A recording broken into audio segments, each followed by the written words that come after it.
Let's get one thing straight before we go any further. I don't like people. Never really have. Nothing personal, rookie. You're sitting there with wide eyes and a new notebook, probably thinking I'm just one of those old-timers with a chip on my shoulder. Maybe I am. But I've earned it. 37 seasons on this mountain will do that to a man. You sit up here long enough with nothing but the wind and the birds for company, and eventually the rest of the world, it starts feeling distant. Fuzzy, almost. Like it's behind a foggy window you don't feel like cleaning.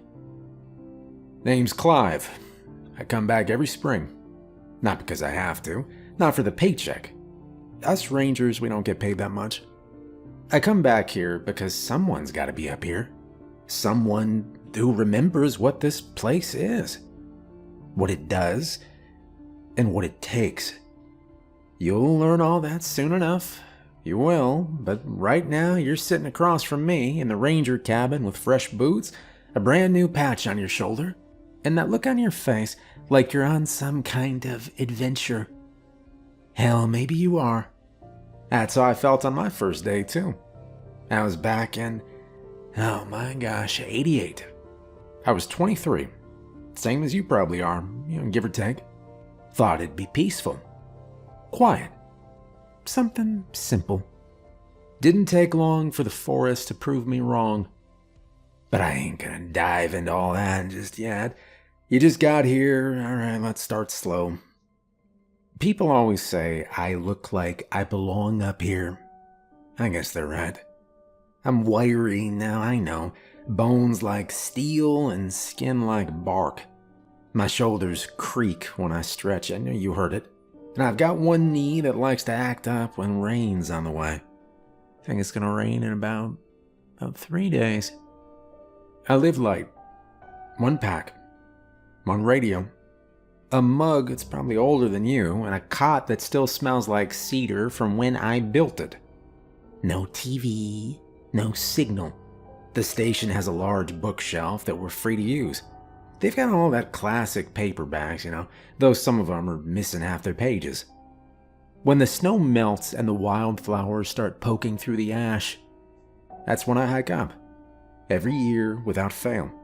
I stay until the frost bites back. That's the rhythm of it. Like breathing. Like a long, slow exhale across the summer. And when there's a rookie like you, well, then I've got someone to talk to. Someone to tell my stories to. Not the ones in the training manual, mind you. Not the clipboard crap they give you in orientation. I am talking about the real ones. The kind of stories that stick to your boots like mud, even after you leave. Now, you see, most folks think fire lookouts are just binoculars with legs. Sit on a tower, scan for smoke, call it in. Now that's true on paper, but these mountains are older than your badge. Older than mine, too. And they've got their own ways of keeping watch. Their own way of testing who belongs. I've seen rookies come and go. Some don't even finish their first season. Few leave early. One left at midnight without her boots. Another walked off the ridge trail and never came back. The search crew found his notebook tucked under a pile of rocks. Nothing else. But I'm getting ahead of myself. Let's take it slow, like I said. You and me, we've got a whole season ahead. Might as well get to know each other. Let me tell you about this tower. Now, Tower L7A was never meant to be manned year-round. Wasn't built for comfort, efficiency, or even elevation. The sightlines are a joke. Too many blind spots, Too many valleys you can't scan without leaving the tower itself. The access road's a mess of washouts and switchbacks no truck can climb after mid-August. The foundation's crooked. The wiring's been chewed through by squirrels, the damn squirrels more than once, and if the wind shifts just right, the outhouse doors swing wide open like it's trying to tell you something. So no, it's not smart planning. It's not fire prevention. It's something else entirely. You won't find the real reason on any map, not in the Forest Service database either, unless you know what folder to dig through and what words they buried under acronyms. But I've been here long enough to stop pretending. The surveyors who picked this spot, they didn't use compasses. They didn't even bring gear. Old-timers said they came up here with scraps of leather and little cloth pouches, mumbling to themselves and refusing to speak the coordinates out loud.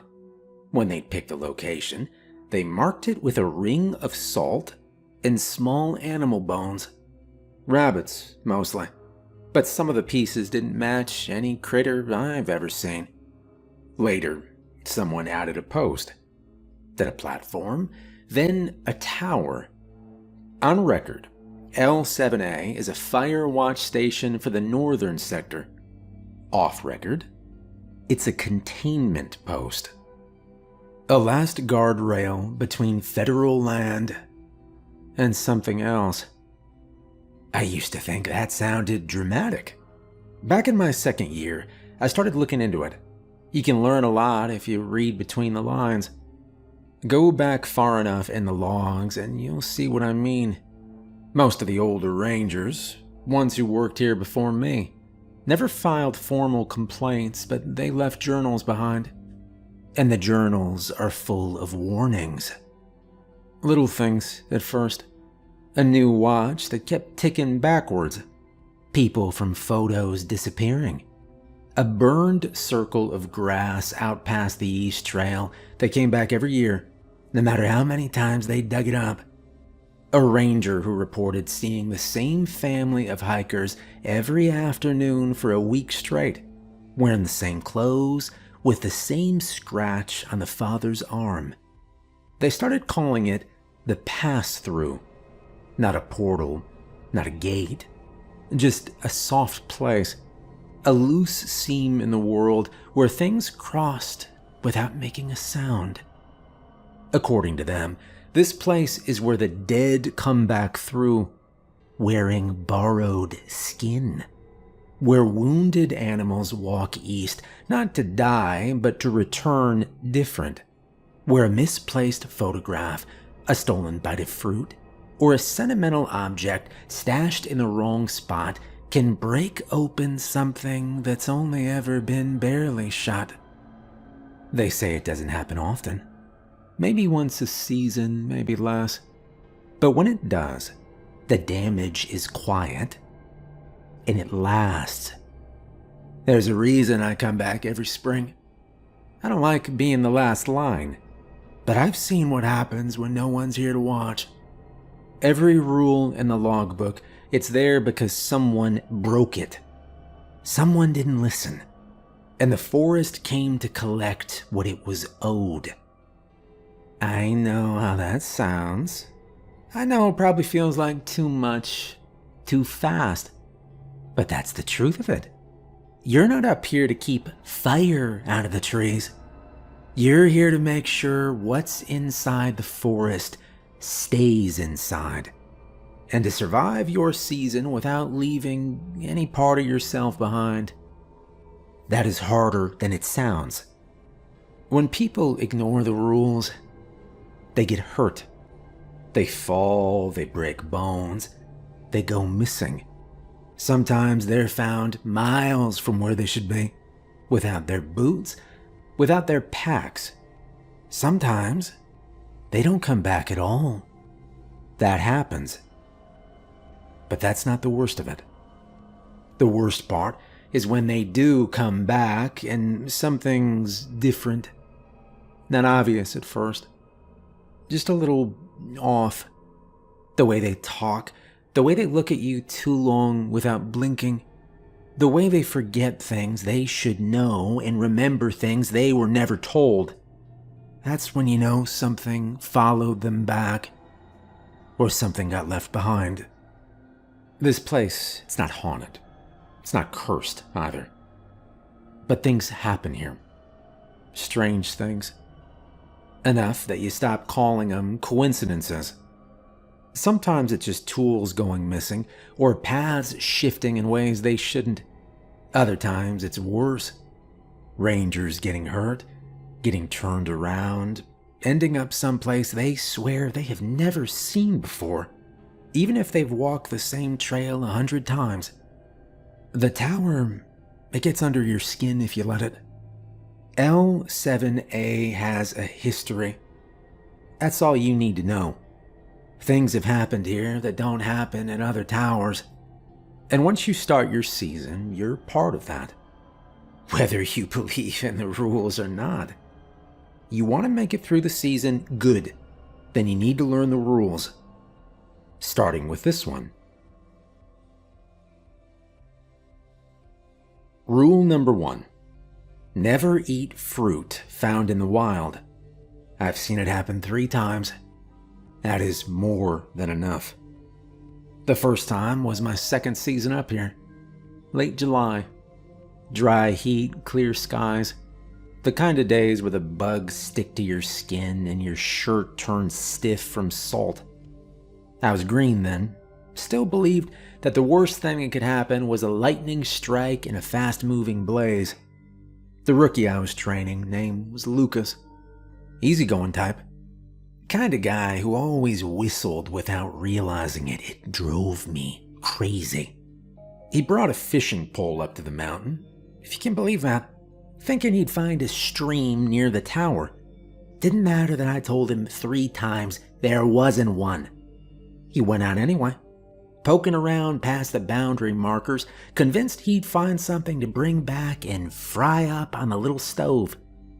He came back with a pocket full of fruit. It looked like apples at first.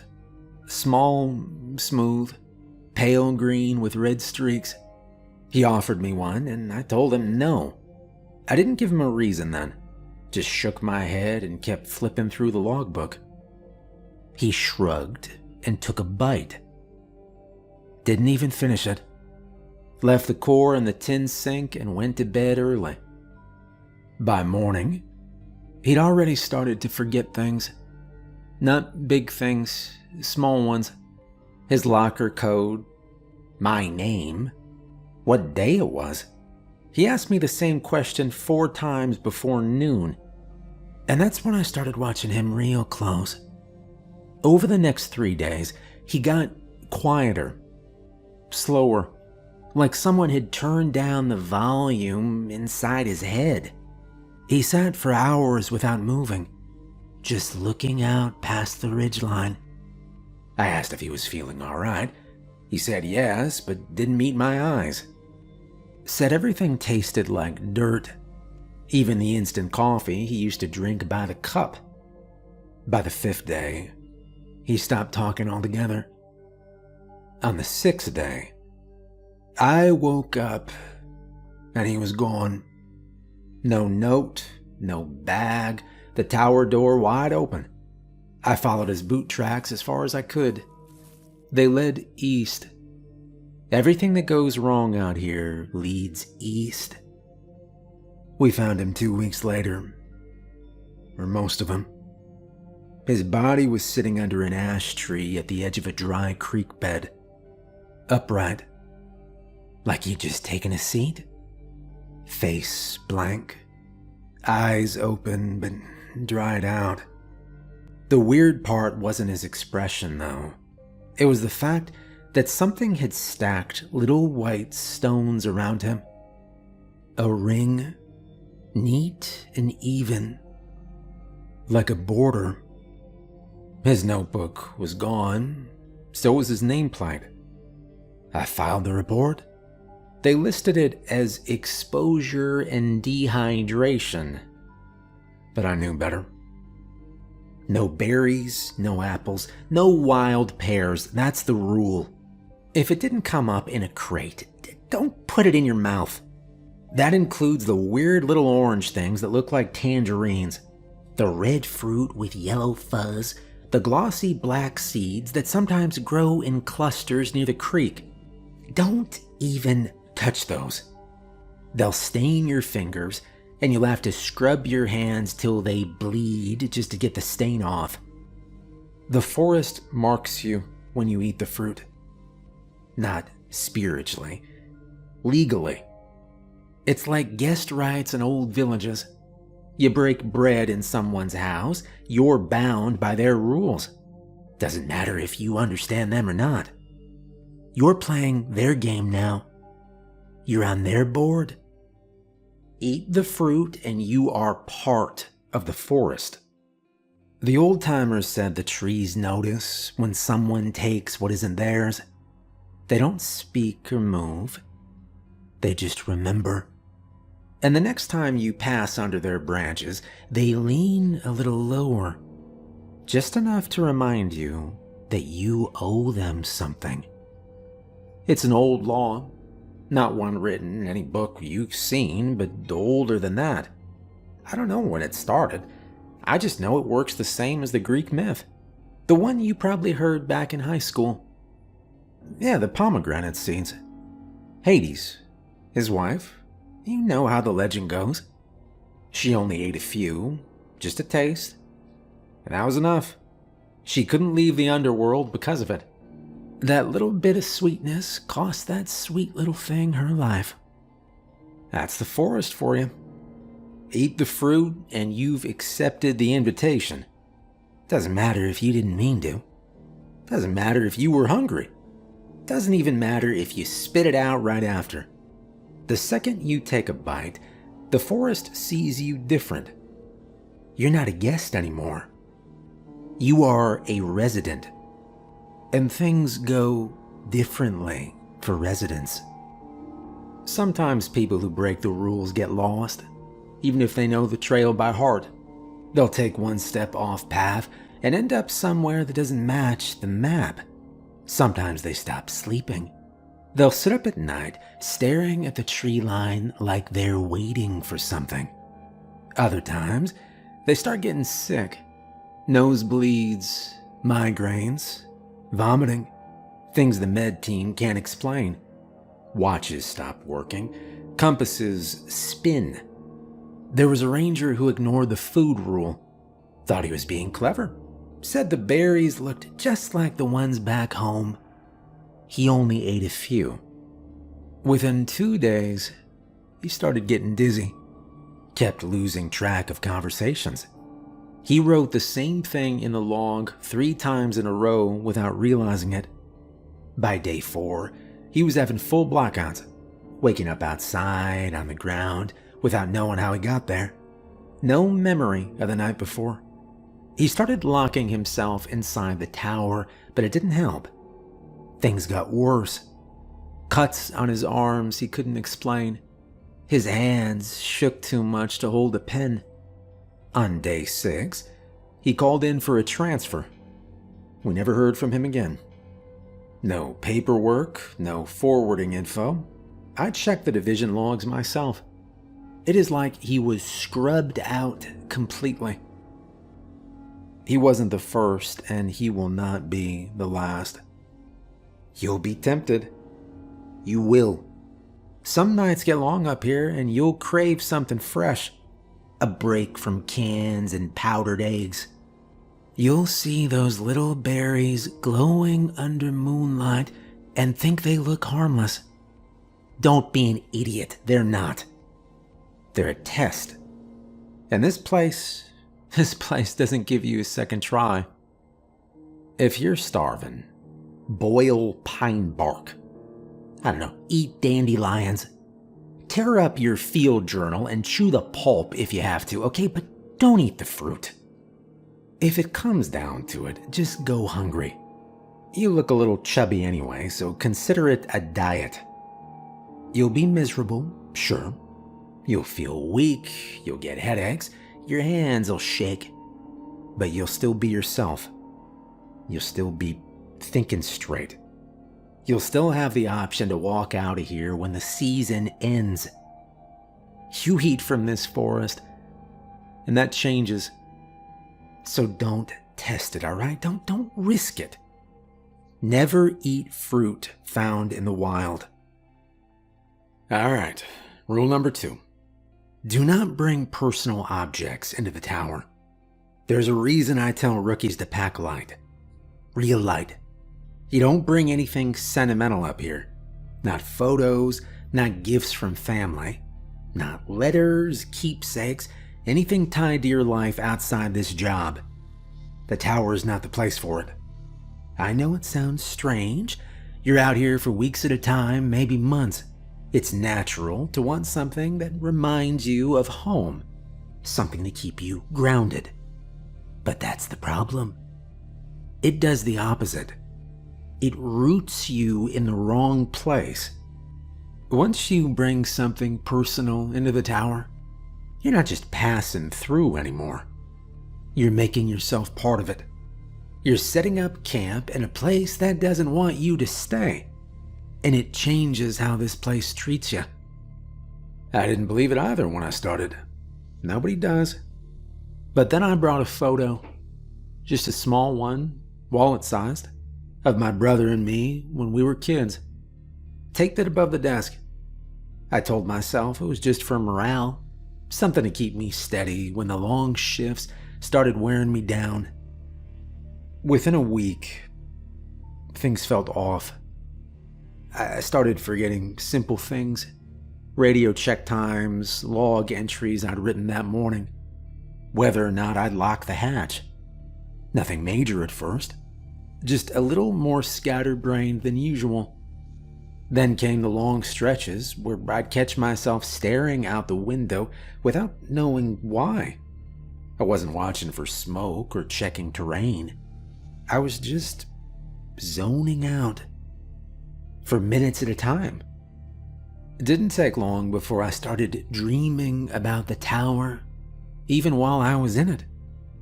Couldn't tell if I was asleep or awake. Couldn't remember packing my own meals or writing the reports I saw in my handwriting. Felt like I was getting absorbed into the routine in a way that wasn't normal. Not fatigue, no, not isolation. Like something wanted me to stay on autopilot. When the season ended, I left the picture behind without thinking. Realized it halfway down the mountain. Hiked back up the next day, but when I opened the drawer, it wasn't there. I tore the place apart looking for it. Floorboards, desk drawers, cot lining, even the latrine. Gone. Clean. When I came back the next spring, I found it tucked behind the pages of the incident logbook, a book nobody was supposed to touch in the off-season. But there it was, right where it shouldn't be. And that's when I started paying attention to the stories. A ranger once brought up a bracelet his daughter had made for him. Said it was a lucky charm, something to remind him why he did the job. Midway through the season, he started having trouble with his hands. Couldn't hold a pen. Said they ached like arthritis, even though he was only in his 30s. Then he started dropping things. Tools, coffee mugs, once a lit match. He swore it wasn't the altitude or fatigue.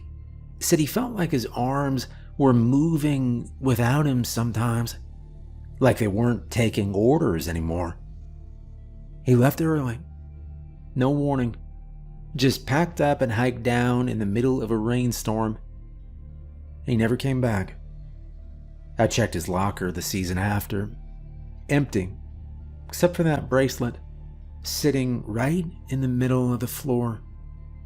We've had other incidents too. Another guy brought his wedding ring, wore it on a chain around his neck. Said he took it off only because he didn't want to lose it while chopping wood. Said it helped him feel normal. By the end of the season, he couldn't sleep unless he was lying on the floor. Said the cot felt off. He forgot how to work the radio. Started misreading the maps. He kept telling me he'd see someone in the trees, just standing there. We did a sweep. Nothing. A week later, he took off during a supply drop. Didn't even grab his pack. Just walked straight into the woods. Gone. I'm not saying the objects are cursed. I'm saying they don't belong here. This isn't your house. This isn't your home. You're supposed to pass through, do the job, and leave. When you bring something that carries real meaning, something tied to your life, you're inviting this place to notice you, to remember you. And it does. People don't think land can do that, but land has memory, just not in a way we measure. Think about the places you've lived. Some feel good, don't they? Some don't. Some rooms you walk into, and you immediately know you're not welcome. Same goes for the tower. It knows the difference between someone doing a job and someone trying to get comfortable. The second you make it personal, the tower makes you part of it. And if that happens, well, you'll find it harder and harder to leave. Not because something holds you back, but because you won't want to go. You'll forget why you came. You'll lose track of time. You'll stop thinking about home. Some rangers don't even remember who they were outside the job. That's not how it starts. That's how it ends. So here's what you do, all right? Keep your pack clean. Bring food, clothes, a radio, and a paperback from the station's bookshelf. That is it. No photos, no keepsakes, nothing from before. Leave your life at the base of the trail. Pick it back up when you come down. Do not bring personal items into the tower. Rule number 3. Do not photograph the deer. There's a rule up here, one that matters more than most. Never, ever photograph the deer. I don't mean the usual don't feed the wildlife kind of warning they slap on brochures or trail signs. This isn't about safety or science. It's about respect, about not interfering with things you don't understand. It's about knowing when something isn't yours to touch, and more importantly, isn't yours to see. Not through a lens, not through glass, and certainly not through something that captures and freezes a moment that was never meant to be held still. There's a reason I don't keep a camera up here. It's not because I don't care about the views. You can't live in a fire tower and not appreciate what you see. Some mornings, when the sun lifts out of the valley like it's been pulled from deep water, it'll stop your breath cold, even after all these years, even after all the things I've seen. The light turns the whole ridge gold, and for one slow minute, it feels like the world is beginning again. But I still don't take pictures, especially not of the deer. The reason's not superstition, it's old truth. Older than the tower and older than the maps that pretend this place has borders. The people who lived here long before the fire service ever stuck a metal pole into the soil. Before there were towers, badges, radios, they knew this rule. It was never written in a handbook or stapled to a tree. It was something you were taught, passed down in stories and warnings and hard stares when you got too curious. They had a word for the deer that show up near the tower.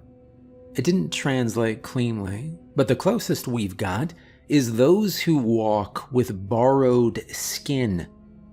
That's what they believe the deer were. Not animals, but not a ghost either. Something in between. Something passing through. Maybe they were spirits on their way somewhere. Maybe they were something else entirely. All I know is that they're not fully of this world, and they shouldn't be held here longer than they need to be. To take a picture of one, to trap its image in glass and film or digital memory, is to interrupt that passage. It's not just disrespectful, it's a kind of theft. You stop it from continuing, from finishing whatever its journey is. You turn its pause into a prison. And that comes with consequences. Real ones. We used to think that snapping a picture just upset the animals, that they spooked easy like most prey do. But that's not what happens. The deer don't run when you point a lens at them. They wait. They watch. And then they do something worse. Those who ignore this rule, who take the photo anyway, don't just risk scaring off an animal. They risk a kind of reversal. What I mean is this. When you capture the deer's image, your own image becomes vulnerable. It's like a trade has been forced upon, a balance disturbed. The forest doesn't forget, and the next time someone looks for you, what they find might not exactly be you anymore. There's history behind that. Tyler was one of the early rangers to ignore the rule. Summer in the 90s. He brought a camera up the trail, one of those sturdy old Kodaks, and started snapping pictures of everything. Trees, clouds, birds, but mostly the deer. A whole roll of them. According to the logs, he even converted the washroom into a makeshift darkroom so he could develop the film himself. That was his third week. 3 days after he finished developing the photos, Tyler was gone. Nobody saw him leave. The tower door was wide open. His boots were missing, but everything else was left behind. There were no signs of a struggle. No blood, nothing broken, just gone.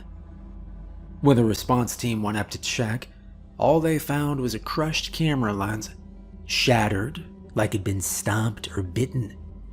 The film he left behind was warped. Some of the images were blackened, scorched looking. Others, they showed outlines where the deer should have been, but the shapes didn't line up right. 2 weeks later, someone saw Tyler near Lake Green, or at least, someone who looked like Tyler, covered in dirt, walking barefoot, clothes hanging off him like they didn't fit right. His eyes were too wide. His skin, it looked drained out, like he'd been scrubbed of color. He moved like he wasn't used to his own limbs. Witnesses said his mouth kept twitching, opening and closing, like he couldn't figure out how to speak. That wasn't Tyler. Not really. But it wore his face. A week after that, he attacked his co-ranger. No argument, no struggle. Just walked across the room and started stabbing. Then he ran straight into the woods, and no one ever saw him again. His prints vanished after 50 yards. No scent trail. Nothing. That's the part people never understand. It's not just about someone going missing when you take pictures. It's that sometimes something else comes back instead. And when it does, it plays the part just well enough to slip by. Same badge, same boots, same habits, almost. Until it cracks. Until something breaks. I have seen the aftermath too many times. So if someone goes missing up here and they show back up, don't just be glad to see them. Look closely. Because if they brought something back with them, or if they are what came back, you'll know.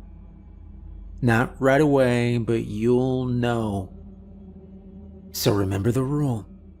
Do not photograph the deer. Not ever. Rule number 4. Do not track wounded animals beyond the 3rd ridge. There's a part of the forest you're not supposed to cross, and it starts at the 3rd ridge. You'll know it when you get there. Not because there's a sign, And not because the trees look much different, but because the birds stop singing. Things get too still. Trails don't line up with the maps. Your compass might start to drift.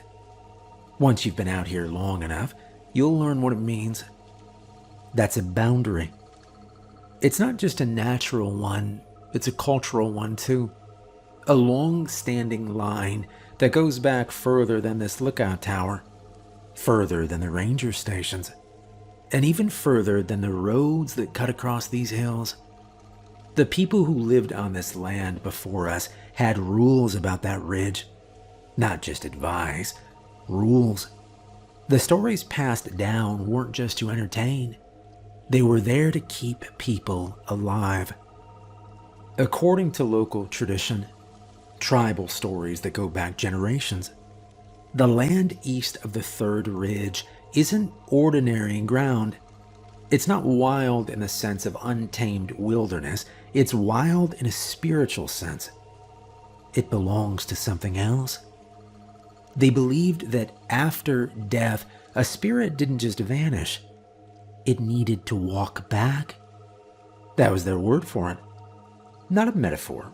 An actual journey the soul had to complete, and the land beyond the ridge was part of that trail. They treated it like an in-between place. Not the world of the living, but not fully the afterlife either. And it wasn't only for people. It was for animals too. Especially ones that were injured or killed in violence, or didn't die clean. They believe that when an animal is hurt and still has the strength to make it east of that boundary, it's not just running to hide, it's returning to where it's supposed to go. They didn't try to stop it. They didn't follow. And they sure as hell didn't try to finish it off. They didn't explain it with spirits or monsters. It was simpler than that. They said that some animals, when wounded, begin to change, and that if you see one cross that ridge, it's already stopped being what you think it is. And it's no longer prey. So when you're out walking your route, and you see an animal bleeding and moving slow, and it starts heading east, remember this. It doesn't matter how hurt it looks. It doesn't matter if you think it's suffering. Once it's past that third ridge, it's not yours anymore. Don't touch it. Don't track it. Don't do anything. Just turn around and leave it be. Do not track wounded animals beyond the third ridge. Just let them go. Well, that's it. That's all of them. Those are the rules I got for you. You follow each rule, all right? You follow it exactly. And you keep following it until the season's over and your boots are back on pavement. I know how it sounds. Some of them probably didn't sit right with you. Maybe they felt like superstition, or like they were pulled from old stories meant for another time. But out here, the stories are how we learned what worked and what didn't. What kept people safe and what got them written out of the logs. The stories came first. The rules came later. Every one of them was written by someone who saw what happened when the line got crossed. This job, when you respect it, it's one of the best out there. The quiet is real. The beauty is real. There are nights when the sky cracks wide open and you will swear you've never seen stars that bright. There are mornings when the trees go still and you can hear a hawk circle miles off. And it's a feeling that will stick with you for the rest of your life. That's enough. You're not here to conquer anything. You're here to watch, to listen, to wait. You report the fires. You keep the log. You check your boots for ticks. You do your part, and then you leave. Whole. That's the deal. If you're lucky, and if you listen, You'll finish your season with a notebook full of uneventful days, the kind no one ever tells stories about. That's what you want. That means you did it right. And now that we've got all that sorted out, well, let's keep moving. The sun's nearly down. Grab your jacket, fill the thermos. I'll get the radio warmed up. We've got our patrol ahead of us. And it is going to be a long night.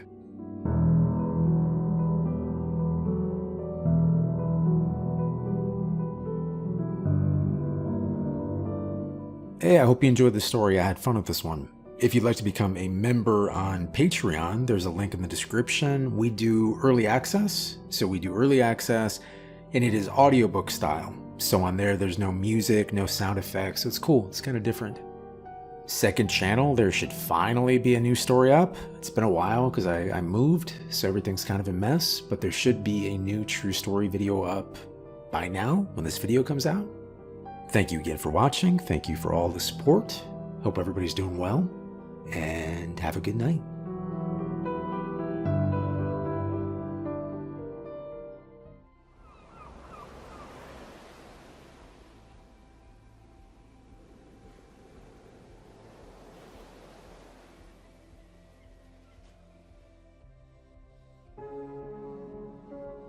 You ever see Jeepers Creepers? The old one? If you have, good. If you haven't, don't worry, it'll make sense later. Anyway, my name is Andre Williams, and I've worked the night shift at Hoover Dam for almost 9 years. Honestly, it's a pretty good job. The pay's great, the benefits are solid, most nights are quiet. That's why I took it. Before this, I'd worked security in warehouses, office buildings, and a natural gas plant outside Las Vegas. Nothing exciting. Just 12-hour shifts, a flashlight, a radio, and enough coffee to stay awake until sunrise. When the opening at Hoover Dam popped up online, I applied the same day. A week later, they called me. Another week after that, I was standing on top of one of the most famous structures in America. Most people think Hoover Dam is just a giant wall holding back Lake Mead. It isn't. It's basically a small city built inside concrete. There are miles of tunnels running through the dam, generator rooms bigger than basketball courts, maintenance passages that seem to go on forever, elevators, stairwells, control rooms, pump rooms, catwalks hanging hundreds of feet above spinning turbines. You could work here for years and still never see every part of it. During the day, the place is packed. Tour buses, families, school field trips, people taking selfies. You'd never believe how many tourists try climbing over railings just to get a better picture. Every now and then, somebody drops a phone over the edge. Sometimes a hat. One guy somehow managed to drop both. By 6 o'clock every evening, though, almost all of them are gone. The gates close, the tour elevators stop running, the gift shop shuts down, and the dam becomes quiet. Not silent. A place like Hoover Dam is never silent. You can always hear the generators humming somewhere below your feet. You can hear water moving through pipes bigger than houses. You can hear ventilation fans pushing air through tunnels carved into the concrete almost 90 years ago. After a while, you stop noticing those sounds. They just kind of become part of the job. There are usually only a few dozen of us working nights. Maintenance crews, engineers, electricians, security. Everyone pretty much knows everybody else. My shifts were simple enough. Walk the property, check secured doors, replace lights when maintenance needed an extra hand, inspect fences, respond if an alarm went off. Most nights, nothing happened. Honestly, I preferred it that way. If I wanted excitement, I would have become a cop or a firefighter. Instead, I got paid to walk around one of the biggest engineering projects ever built. Hard to complain. The first week was mostly training, generator safety, electrical hazards, heat exhaustion, emergency evacuation routes, what to do if someone fell into a restricted area. The instructors covered everything you'd expect, nothing more. Nobody mentioned hearing children. Nobody mentioned red water or balloons. If they had, I probably would have assumed they were messing with the new guy. Instead, my first real shift started at exactly 7 o'clock on a Tuesday night. My supervisor, Scott Jackson, met me inside the employee entrance with a flashlight in one hand and a ring of keys hanging from his belt. He looked at me for a second, and then he asked me the strangest question I've ever heard at a job. "You ever see Jeepers Creepers?" Rule 1. Never drink the water between midnight and 1 a.m. Scott didn't tell me the first rule on my first night, or my second. Honestly, he let me work for almost 2 weeks before he ever brought it up. By then, I'd settled into a routine. I'd clock in around 7, grab my radio, check the maintenance board to see if anything needed attention, then start my rounds. Most nights I'd spend a few hours walking the tunnels inside the dam, checking locked doors, replacing burned out lights, or escorting contractors into restricted areas. Around 10, I'd usually take my lunch in the employee break room before finishing the rest of my shift. It was easy work, quiet. Exactly what I wanted. The break room wasn't anything special. Few vending machines, a fridge that was probably older than I was, a microwave that sounded like it was about to explode every time somebody used it. There was also a sink and one of those bottle filling stations people always use nowadays. I probably filled my water bottle 3 or 4 times every shift. The water came straight from Lake Mead after being treated. It was cold and clean, tasted fine, at least during the day. The first time Scott mentioned the rule, it was completely out of nowhere. It was a little before midnight. We just finished helping maintenance replace a light fixture near one of the generator rooms. By the time we got back upstairs, I realized my water bottle was empty. I walked over to the bottle station. Scott cleared his throat behind me. "Don't." I looked back at him. "Don't what?" "Don't fill it." I laughed. "It's empty." "I know." "So?" He checked his watch. 11:58. Then he looked back at me. "Wait an hour." I stared at him for a second before laughing again. "Seriously?" He nodded. I figured he was messing with me. I shrugged and reached for the button anyway. Scott grabbed my wrist before I could press it. Not hard, just enough to stop me. "I'm not joking, Andre." Something in his voice made me stop smiling. He let go of my wrist and pointed at the clock on the wall. "Come back at 1. "Why?" "You'll see." Neither of us said another word. We sat down at one of the tables in the break room. Scott drank coffee, and I sat there wondering what kind of joke he was setting up. The clock slowly rolled over midnight. Nothing happened. I looked at Scott, and he didn't say anything.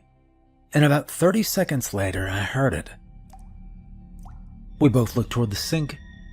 A faucet that had been turned off all night had started dripping by itself. One drop, then another, then another. Scott stood up. We walked into the hallway. Every employee sink we passed was doing the same thing. Slow dripping. One of the electricians walked by carrying a toolbox.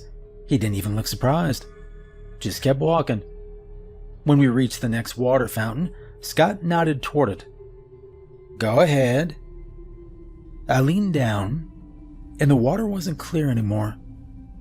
It was red, almost like rust, except it wasn't rust. The entire stream had changed color. I remember just standing there staring at it. "What the hell?" Scott interrupted me. "Don't drink it." We walked to another fountain. Same thing. Then another. Same thing again. We checked a sink inside one of the maintenance rooms. Red. Every faucet, fountain, bottle station, every pipe carrying drinking water through Hoover Dam. From exactly midnight until 1 in the morning, the water turned red. At exactly 1 o'clock, it went back to normal. Just like somebody had flipped a switch. Clear, cold, perfectly clean. I spent the next week trying to come up with a logical explanation. Maybe it was sediment. Maybe some strange mineral from Lake Mead. Maybe maintenance flushed the pipes every night. But none of those explanations made sense. If it were sediment, it wouldn't happen at the exact same minute every single night. If it were maintenance, somebody would have mentioned it. Eventually, I stopped asking questions. Everyone on the night shift already knew. They'd known for years. Scott finally told me where the rule came from. About 12 years ago, before I started working there, a new maintenance worker named Joel Bailey decided the older guys were full of it. He waited until 12:15, walked over to a fountain, filled an entire paper cup, then drank it while everyone watched. He smiled, held up the empty cup, and asked if that was all they had. Well, nothing happened then. Joel finished the rest of his shift and went home. The next day he called in sick. Scott said Joel told his supervisor he couldn't get the taste of blood out of his mouth. Didn't matter what he ate or drank. Everything tasted like blood. His doctor couldn't find anything wrong. Dentist couldn't find anything wrong. And a week later, Joel quit. Nobody at Hoover Dam ever saw him again. Now, maybe it was all in his head. Maybe there was another explanation. I honestly don't know. What I do know is that I've worked here for almost 9 years, and I have never taken a single drink of water between midnight and 1 o'clock. Not once. Rule 2. If you hear wings flying above you, go inside immediately. You ever see Jeepers Creepers? The old one? The guy in the trench coat, big hat, even bigger wings? I remember watching it years before I ever worked at Hoover Dam. I thought it was creepy, sure, but still just a movie. And then I started working nights here. The first time Scott Jackson brought it up, I laughed. The movie? I asked. Scott nodded. Do you remember the wings? Yeah. Good. That was all he said. He didn't explain what he meant. He just kept walking down the inspection tunnel like we'd been talking about the weather. I figured he was just another older guy trying to mess with a new employee. Every workplace has stories, you know? Construction workers have ghost stories. Truck drivers have haunted highways. Security guards swear abandoned buildings aren't really abandoned. I figured Hoover Dam was no different. I was wrong. The story everyone tells new hires starts with a man named Christian Black. Nobody agrees on exactly how old the story is anymore. Some guys say it happened in 2014. Others swear it was 2016. Scott always said the exact year didn't matter. The only part that matters, he'd tell people, is what happened after he looked up. Christian worked the night maintenance crew. From everything I heard, he was a good worker. Showed up early, never complained, never cut corners. Kind of guy everyone wanted on their shift. Well, one August night, he was assigned to inspect the warning lights that run across the top of the dam. Simple job, really. Walk the roadway, make sure every light is working, replace bulbs if needed, report any damage. You spend most of the shift completely alone. By that point, the tourists are gone, the traffic is stopped, even the wind usually dies down after midnight. It's surprisingly peaceful up there. Christian liked listening to music while he worked. Technically, you weren't supposed to wear earbuds during inspections. Too many safety risks. But people did it anyway. One earbud in, one ear open. That was usually enough. Security cameras followed most of his route across the dam. Scott showed me the footage during my first month. Not officially. He wasn't supposed to have a copy. He just told me to sit down in the security office after lunch one night. I want you to see something. The video looked completely normal. Christian walked across the roadway with a flashlight in one hand and a clipboard tucked under one arm.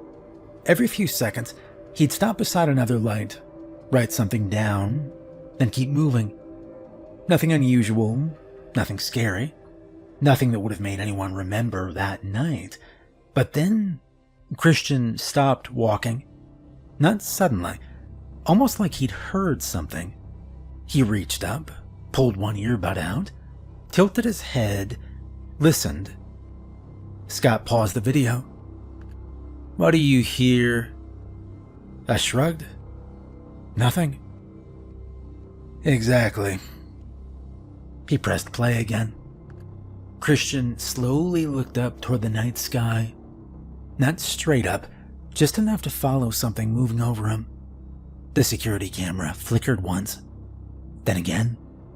The screen filled with static for maybe 3 seconds, and when the picture came back, Christian was gone. His flashlight was lying on the concrete. One white earbud rested a few feet away. That was it. No blood, no signs of a struggle, no damaged railing. Nothing. I remember staring at the monitor for a long time before finally speaking. "So, he fell?" I asked. Scott shook his head. No. Search team spent 3 days looking." I watched the last few seconds of the footage again. There wasn't enough time. Even if Christian had somehow climbed the barrier and jumped, he couldn't have disappeared that fast. Not in 3 seconds. I looked over at Scott, and then he said something that stuck with me. "The report also leaves something out. There were 4 other workers on shift that night. They were all inside different parts of the dam, and they all reported hearing the same thing." I felt a knot form in my stomach. He looked toward the office window for a few seconds before speaking. "Wings. Big ones." Now, nobody saw anything. By the time they reached where Christian stopped answering his radio, he was already gone. The official investigation blamed an accidental fall. Case closed. Scott told me nobody in the night crew believed that. Not a single one. After hearing the story, I started paying attention whenever I worked outside. Not because I believed all of it, because stories like that, they've got a way of getting into your head. Every owl suddenly sounded louder. Every gust of wind made me glance upward. Sometimes bats flew around the lights near the intake towers, and I'd catch myself watching them longer than I should. And then almost 3 years later, I heard it. I was walking back toward the employee entrance after checking a security gate on the Arizona side. It was around 2 a.m. Perfectly clear night. No wind or traffic, nothing, and then I stopped walking. Something else, slower this time. It didn't sound mechanical. It sounded alive. Huge. Like something with wings was moving through the darkness above me. I remember then exactly what Scott had said years earlier. If you ever hear wings, don't stop to figure out who they belong to. Don't look. Just get inside. For 1 second, I almost stopped and looked. Human curiosity, it's a funny thing. Part of me wanted to know, wanted proof. Wanted to see whatever had made Christian stop and look all those years before. Instead, I lowered my head, grabbed my radio, and I started running toward the nearest security door. The sound came once more, closer this time. Then it stopped. I slammed the steel door behind me so hard the windows rattled. The hallway was empty. Only the steady hum of the generators echoed through the concrete. Well, I stood there for almost a full minute trying to catch my breath. Scott happened to walk around the corner and carrying a toolbox, and one look at my face told him everything. "You heard him." It wasn't a question. I nodded. He looked toward the closed door behind me, then back at me. "You look up?" I shook my head. No. And for the first time since I'd met him, Scott smiled. "Good," he said quietly. "That's why you're still here." The next morning, I couldn't stop thinking about it. Not because I believed I'd almost been carried off by some giant flying creature, because I didn't. At least not yet. I kept telling myself there had to be another explanation. Maybe a large bird. Maybe some strange echo bouncing off the canyon walls. Every explanation sounded reasonable at first. Scott never brought it up again. That was another thing about the night crew. Nobody liked talking about the rules once you learned them. It wasn't some secret club. It was more like everybody had already accepted there wasn't an answer. You learned the rule, you followed it, then you moved on. A few nights later, I asked one of the electricians if he'd ever heard the wings. He looked at me for a couple seconds before answering. Once. What'd you do? Exactly what Scott told you. Did you look?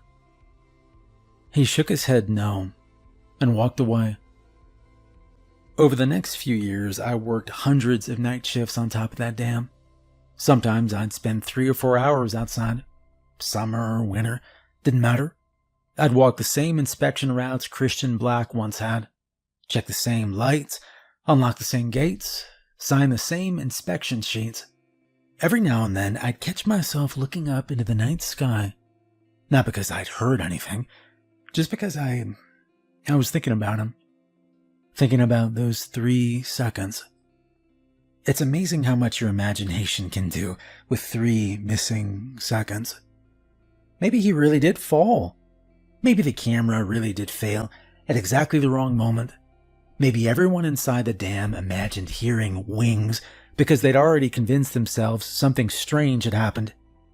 All of those explanations, they are possible. They're also a lot easier to live with. Still, there's one thing I've never been able to explain. Every security camera on Hoover Dam stores its footage for years. Maintenance videos, traffic cameras, inspection recordings. Everything. Except not one. Christian's recording disappears right after the static. I've asked around more than once. The official answer is that the file was corrupted. Maybe it was.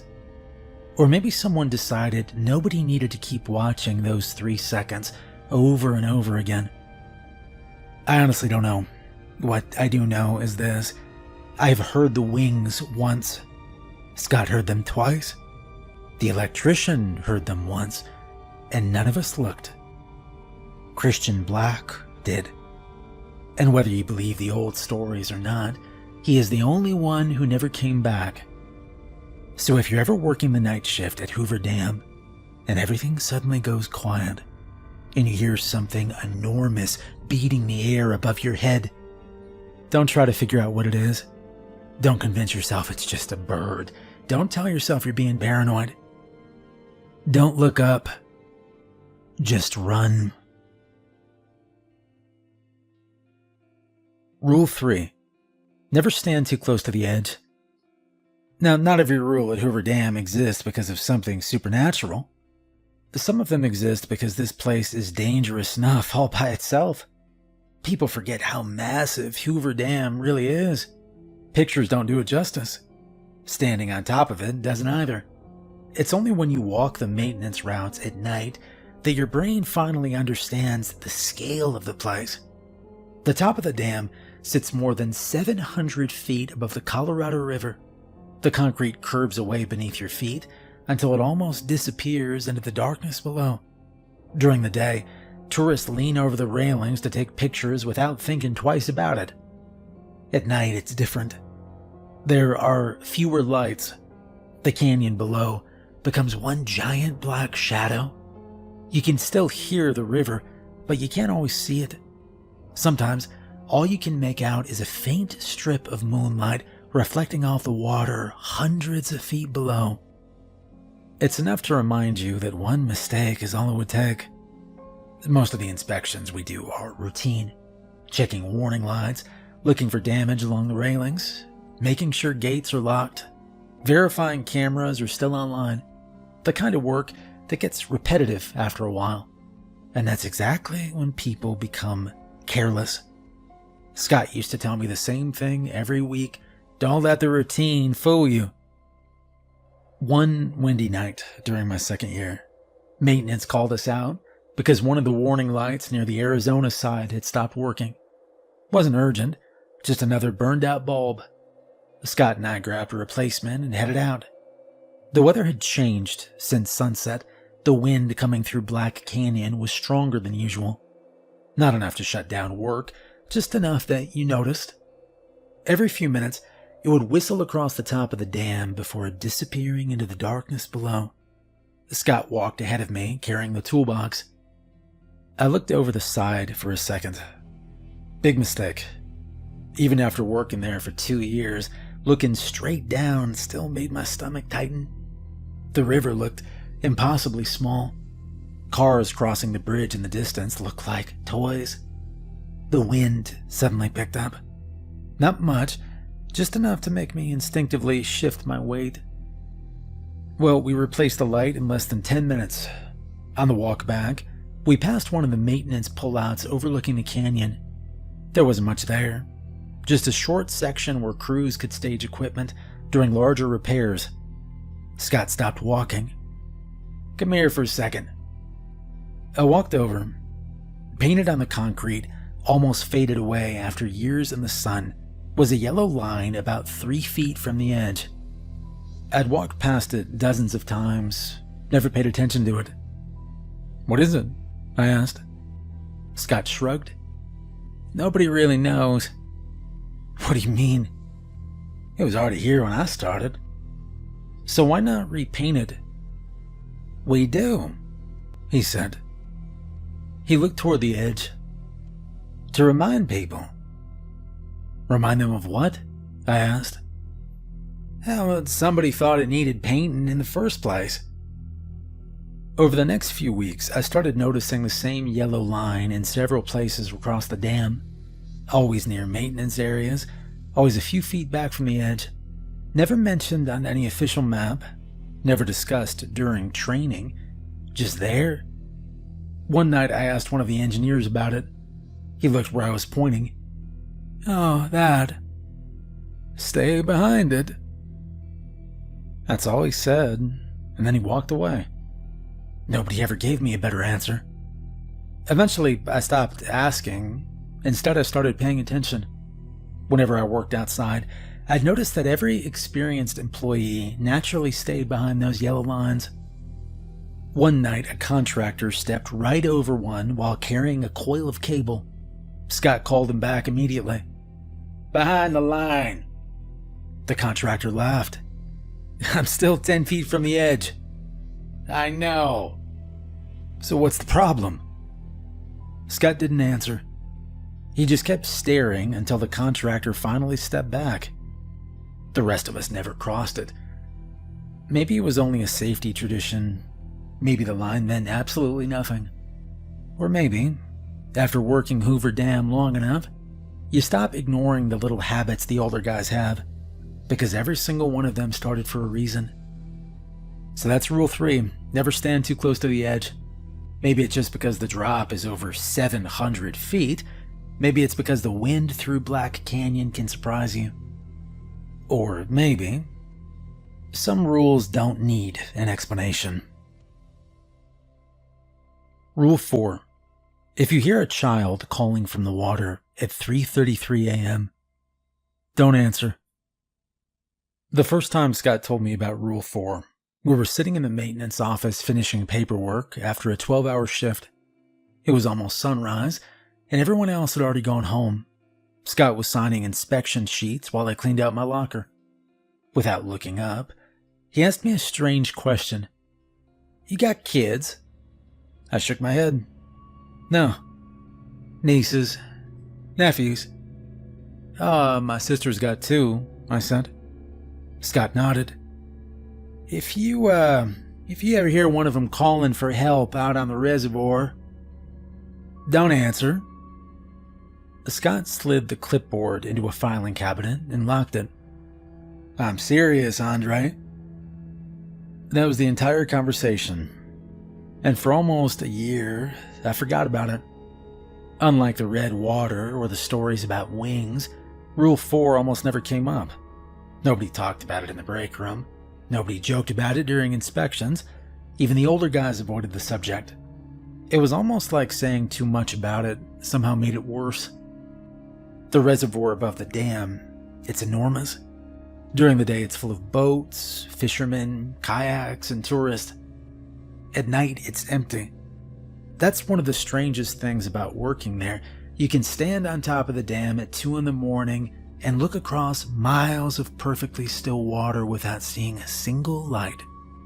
No boats, no voices, no engines. Just darkness. Sometimes, the moon reflects off the surface so perfectly it looks like polished glass. Other nights, you can't tell where the water ends and the sky begins. My job took me up there a few times every month. Usually it was something simple. Checking security fences, inspecting floodlights, walking the shoreline near the intake structures. Nothing exciting. One October night, I was doing exactly that. It had been unusually quiet. No wind or insects. Even the water looked frozen. I remember checking my watch while walking along the access road. 3:31 a.m. I still had one more gate to inspect before heading back inside, and that's when I heard it. "Mister..." The voice was quiet. So quiet, I honestly thought I'd imagined it. I stopped walking. The flashlight hung loosely at my side. Nothing, no movement or boats or people. I started walking again. "Mister..." This time it was clearer. A little girl, maybe 6 or 7 years old. She sounded scared, not screaming or crying, just scared. I slowly turned my flashlight toward the shoreline. Nothing. The beam stretched across the water without finding anything. And then I remembered what time it was. 3:33. Every hair on my arm stood up. The voice came again. "I'm cold." It wasn't far away, maybe 50 yards, somewhere out in the water. My first instinct was exactly what you'd expect. Somebody needed help. A child was out there. People don't stop to analyze things like that. You just react. I took one step toward the shoreline, then another. The rocks shifted under my boots. The voice sounded stronger now. "Please, I can't get out." I grabbed my radio. "This is Andre. Is anybody working the North Access Road?" Static. Then Scott's voice. "I'm here." "Yeah, I think there's somebody in the water." "No." "I hear a little girl." "No, you don't." His answer caught me completely off guard. "What?" "You stay where you are." "I'm telling you, Scott, there's..." "Andre." His voice had changed. It wasn't loud, but it was the most serious I'd ever heard him. "Do not go any closer." I looked back toward the reservoir. The surface hadn't changed, still perfectly calm and empty. And then the little girl spoke. This time she used my name. "Andre." I felt my stomach drop. I'd never reported my location over the radio. I'd never answered whoever or whatever was out there. Yet somehow it knew my name. I took another step backward. Scott was still talking through the radio. "Keep walking toward the access gate." "What is it?" "Just walk." The little girl's voice became more desperate then. "Please, my daddy left me. I don't want to die." And then the crying stopped. Complete silence. For maybe 5 seconds. When the voice returned, it wasn't a little girl anymore.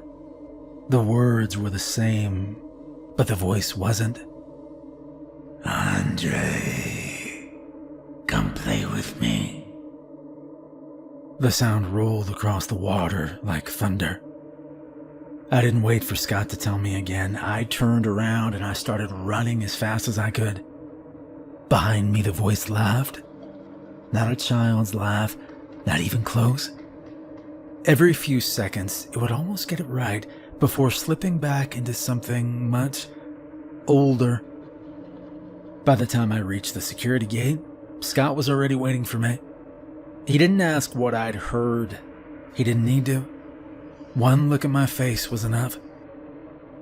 We stood there for almost a minute without speaking. Finally, I asked him the question I'd been thinking ever since the radio call.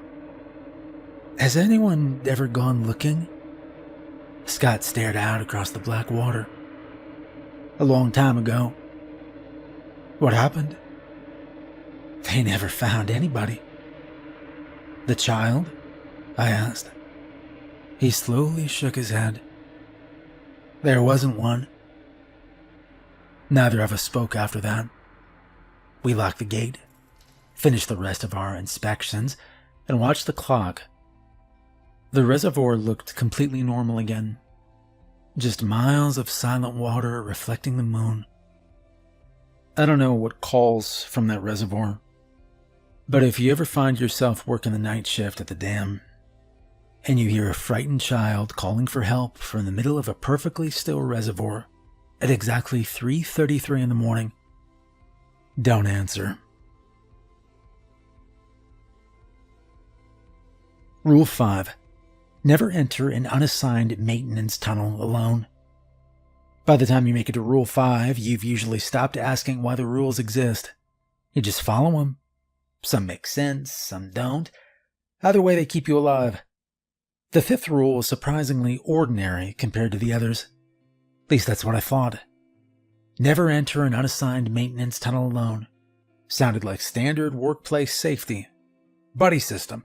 Confined spaces, nothing unusual. And then I actually started working inside the tunnels. From the outside, the dam doesn't look all that complicated.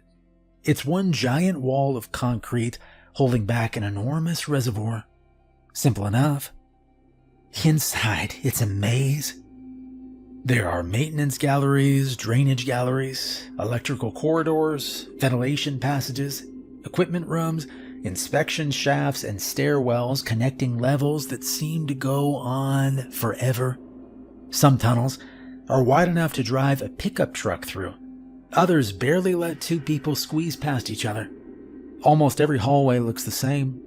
Gray concrete, steel doors, yellow safety rails, rows of pipes disappearing into the darkness.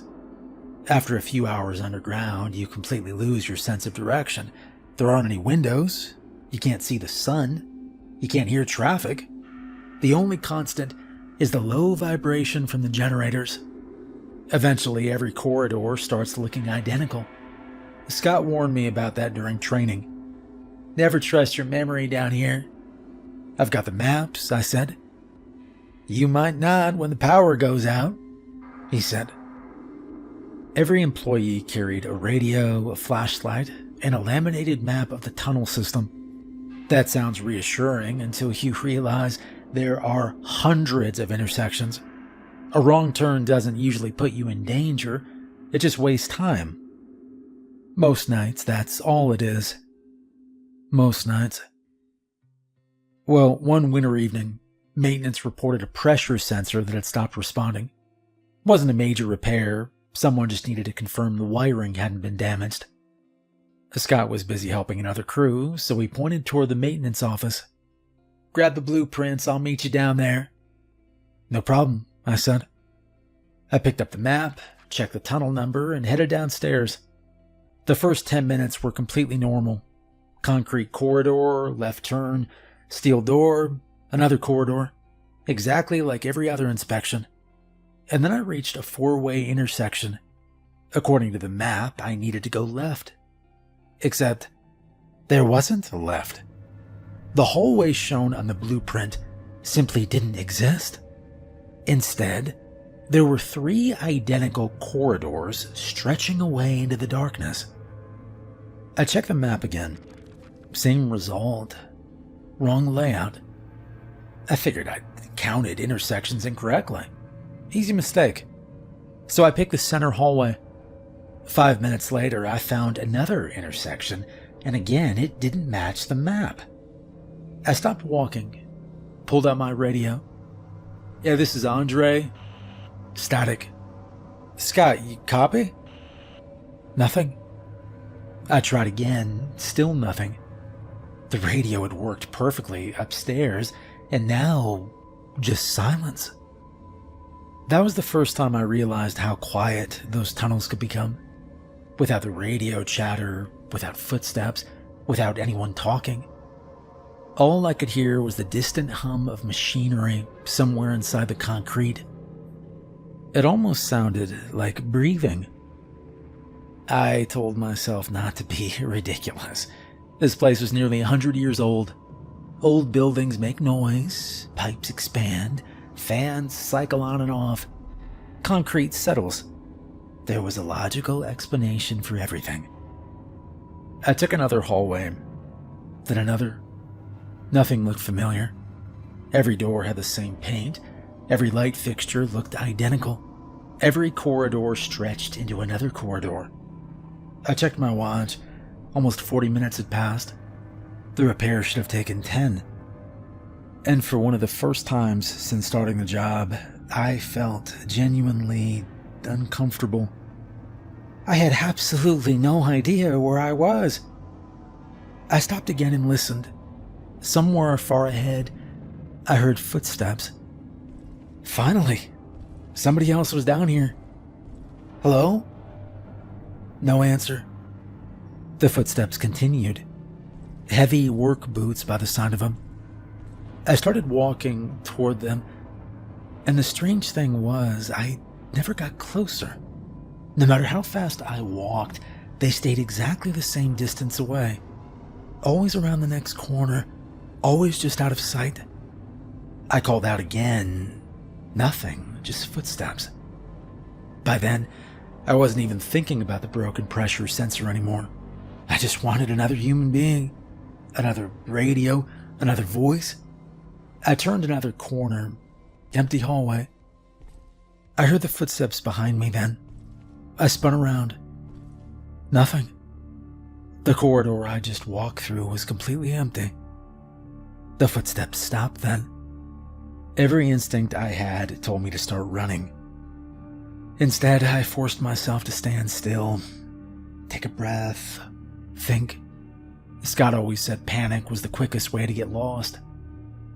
I closed my eyes for a second, listened. The generators, the ventilation fans, water moving somewhere inside the structure. And then faintly, a radio.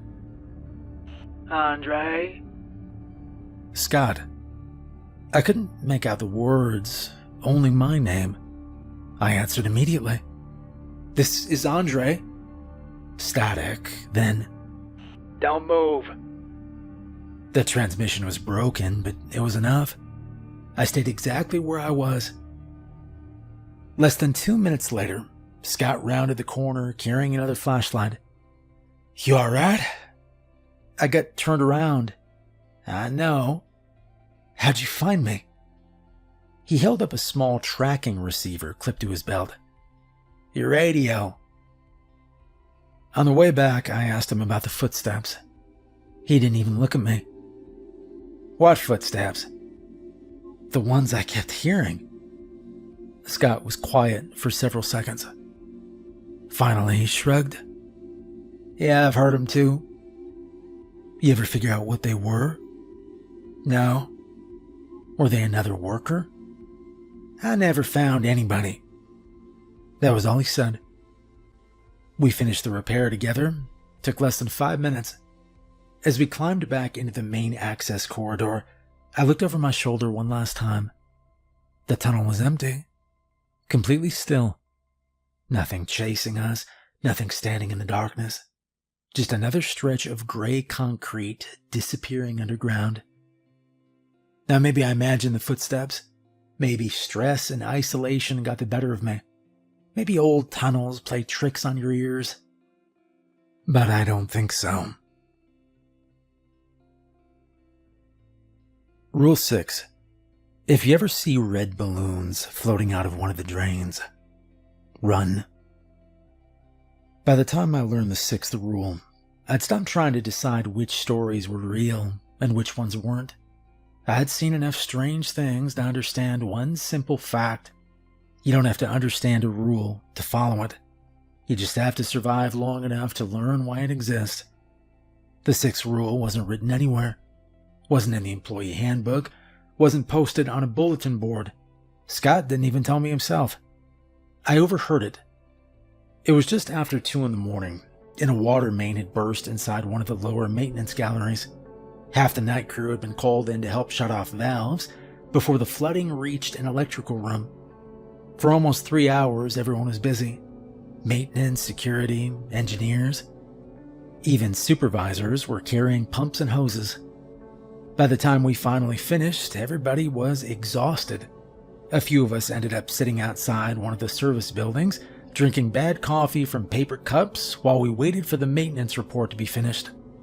Nobody was talking much, and then one of the older mechanics looked toward a storm drain near the edge of the roadway. "Been about 9 years," he muttered. Another guy nodded. "Closer to 10. Scott looked up immediately. "Don't start." "I'm just saying. We're due." Nobody laughed. Nobody asked what he meant. The conversation simply died. About 5 minutes later, everyone stood up, threw away their empty cups, and went back to work. I caught up with Scott before we headed inside. "What was that about?" "What?" "The balloons," I said. He frowned. "I didn't say anything about balloons." No, the mechanic did. I overheard him talking about it." Scott stopped walking. For a second, I thought he wasn't going to answer. And then finally he said, "Forget you heard it." "So there are balloons?" "No." "You literally just, there are no balloons," he interrupted. He unlocked the security door and stepped inside. The conversation was over. That should have been enough, but it wasn't. The problem with telling someone to forget something is that it's almost impossible to do. Over the next few weeks, I started asking around. Not directly, just little questions. Nobody gave me a straight answer. Some people pretended they had no idea what I was talking about. Others simply changed the subject. One maintenance worker actually walked away in the middle of our conversation. That was unusual. The night crew talked about everything. Equipment failures, paychecks, sports, ghost stories. They never walked away. Unless the subject was balloons. About a month later, I finally got an answer, or at least part of one. Scott and I were inspecting one of the lower drainage galleries after a heavy rainstorm. Most people don't realize how much water moves through a dam besides the reservoir itself. Rainwater, groundwater, runoff, all has to go somewhere. The drainage system underneath the structure stretches for miles. Most of it is concrete tunnels just large enough for 2 people to walk side by side. Cold, wet, always echoing. We were checking for debris that might have blocked one of the grates. Scott stopped beside a rust-covered drain cover and shined his flashlight inside. "Clear." I checked the other one. Also clear. And then something caught my eye farther down the tunnel, maybe 50 yards away. Something bright red. At first I thought it was a warning flag somebody had dropped. And then it moved, slowly, floating. I narrowed my flashlight beam. It wasn't a flag. It was a balloon. Bright red. It drifted upward from the darkness beneath the drain tunnel, as if someone below had just let go of the string. It simply floated there, silent, turning slowly in the stale air. I stared at it for several seconds before speaking. "Scott?" He was already looking. The color drained from his face. For the first time since I'd met him, I saw genuine fear. He grabbed my arm hard enough to make me stumble. "We're leaving, right now." He didn't raise his voice, but there was something in his eyes I'd never seen before. The kind of look people get when they've recognized something that they hoped they would never see again. He pulled me toward the tunnel entrance, and I looked back one last time. There were 2 balloons now, then 3, all of them rising silently from the darkness below. Scott grabbed my arm before I could take another step, and for just a split second, I looked back. 2 yellow eyes were staring up at me from the darkness below. We didn't wait to see anything else. The steel door slammed shut, and a single heavy impact echoed from the other side. Well, we finished out the rest of our shift and went home that morning. But I have never forgotten that night. The strange thing is, life eventually settled back into something that almost felt normal. Not normal by anyone else's standards, obviously, but normal for us. The water still turned red every night between midnight and 1. Every new employee still got warned about wearing earbuds outside after dark. The yellow lines were still repainted every few years. Nobody answered voices coming from the reservoir. Nobody entered maintenance tunnels alone. And nobody ever mentioned the balloons. You stop asking why after a while. You stop trying to solve every mystery. Instead, you learn the rules, you follow them, then you go home. I think that surprises people. They imagine working somewhere like this would feel terrifying every single night. It doesn't. Most nights are completely ordinary. You check doors, replace light bulbs, walk your route, fill out paperwork, drink coffee, and watch the sun come up. And then you drive home like anyone else after a long shift. Sometimes months go by without anything unusual. Long enough that you almost convince yourself the older guys were just telling stories. Long enough that you start wondering if maybe you imagined some of it yourself. And then something happens. A faucet starts dripping just before midnight. A sound echoes across the top of the dam that shouldn't exist. A voice calls your name from the water. Footsteps follow you through an empty tunnel. Or you catch a flash of red just out of the corner of your eye. And suddenly every story you've ever been told comes rushing back. People ask me all the time if I'd ever take another job. Maybe, someday. I've thought about it more than once. But then I ask myself a simple question. If I left, who would warn the next guy? Because nobody puts those rules in the employee handbook. You only hear them from the people who've survived long enough to pass them on. Maybe that's why they're still around.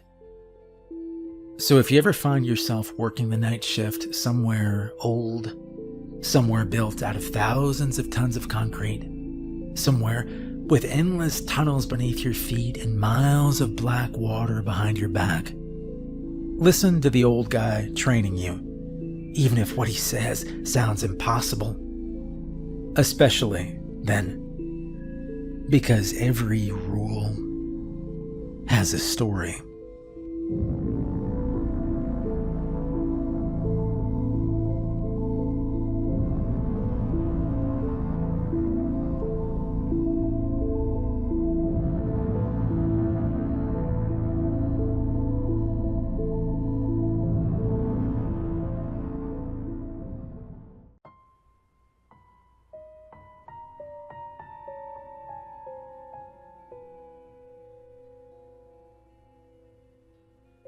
A long time ago, somebody asked me a strange question.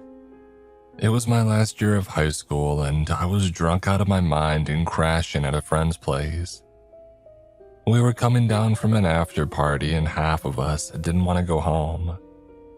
2 guys were sleeping on the floor. One was nodding on and off, and a lazy boy in the corner still gripping a 40. I was on the couch with a curly-haired girl, talking about nothing. You know how to spot a kind of thing. What kind of thing? Oh no, she said, lazily shaking her head. Not a kind of thing. A kind of thing. You're not making any sense.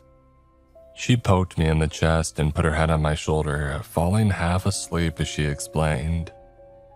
Oh, it's a game. It teaches you to think about stuff. Alright, what is it? You sure you want to know? I mean, now I have to.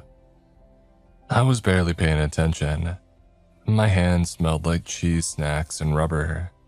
And we had been playing ping pong and the rackets were kinda cheap. Think of a place you spend a lot of time in, like several times a week, but not all the time. Not like your bedroom. I don't spend all my time in my bedroom. Come on, you got a place in mind. I thought about this alleyway between my family home and my neighbor. It was this fenced-off alley not big enough to drive a car through. I went there every day on my way to class. Aight, I nodded. I got one. Now think of something in that place. Something you know but don't own. Something you've seen but got no pictures of. Give me a sec. I thought of this one particular thing.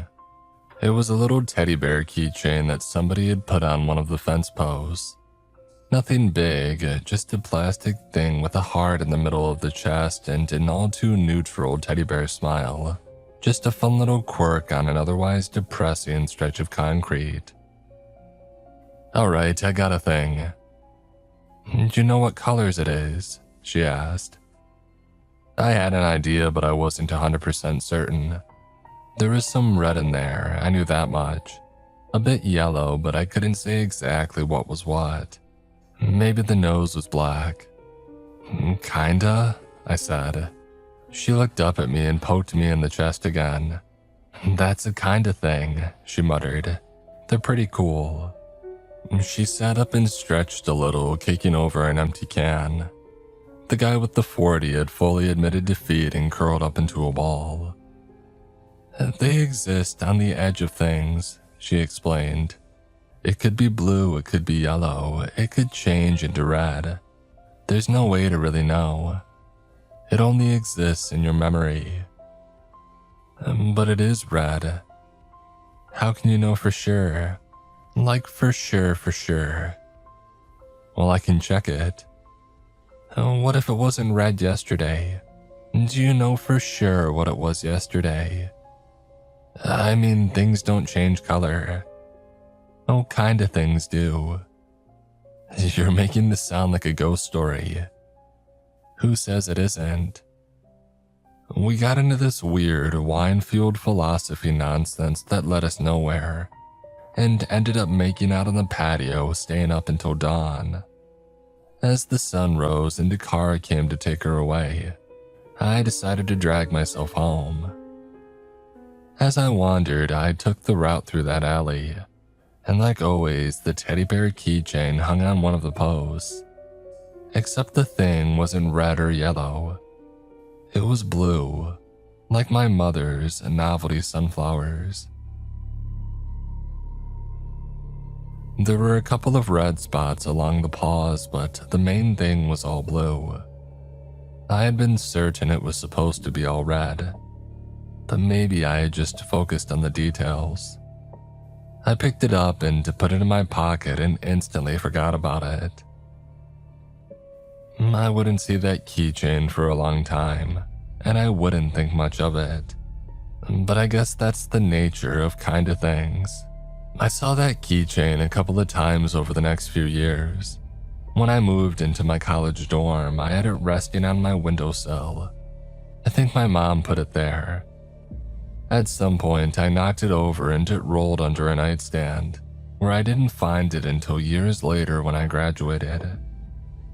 From there, it ended up in a box of knickknacks, which ended up on a shelf in my apartment. It wasn't an exciting journey, but it was my journey. You sort of forget how long things stick around until you're old enough to look back.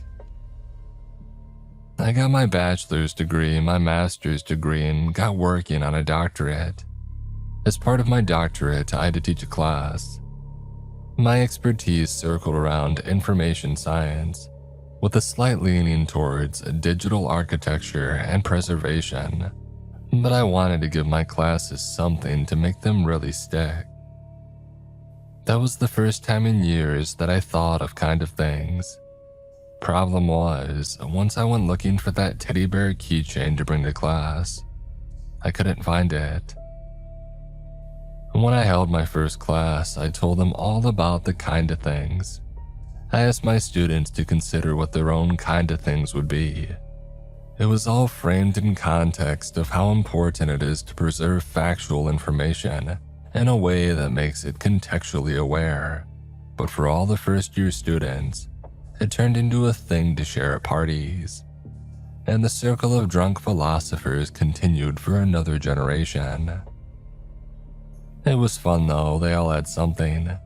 A cracked coffee cup, an old bike wheel abandoned near the football field, a baseball cap on the top shelf that they couldn't reach.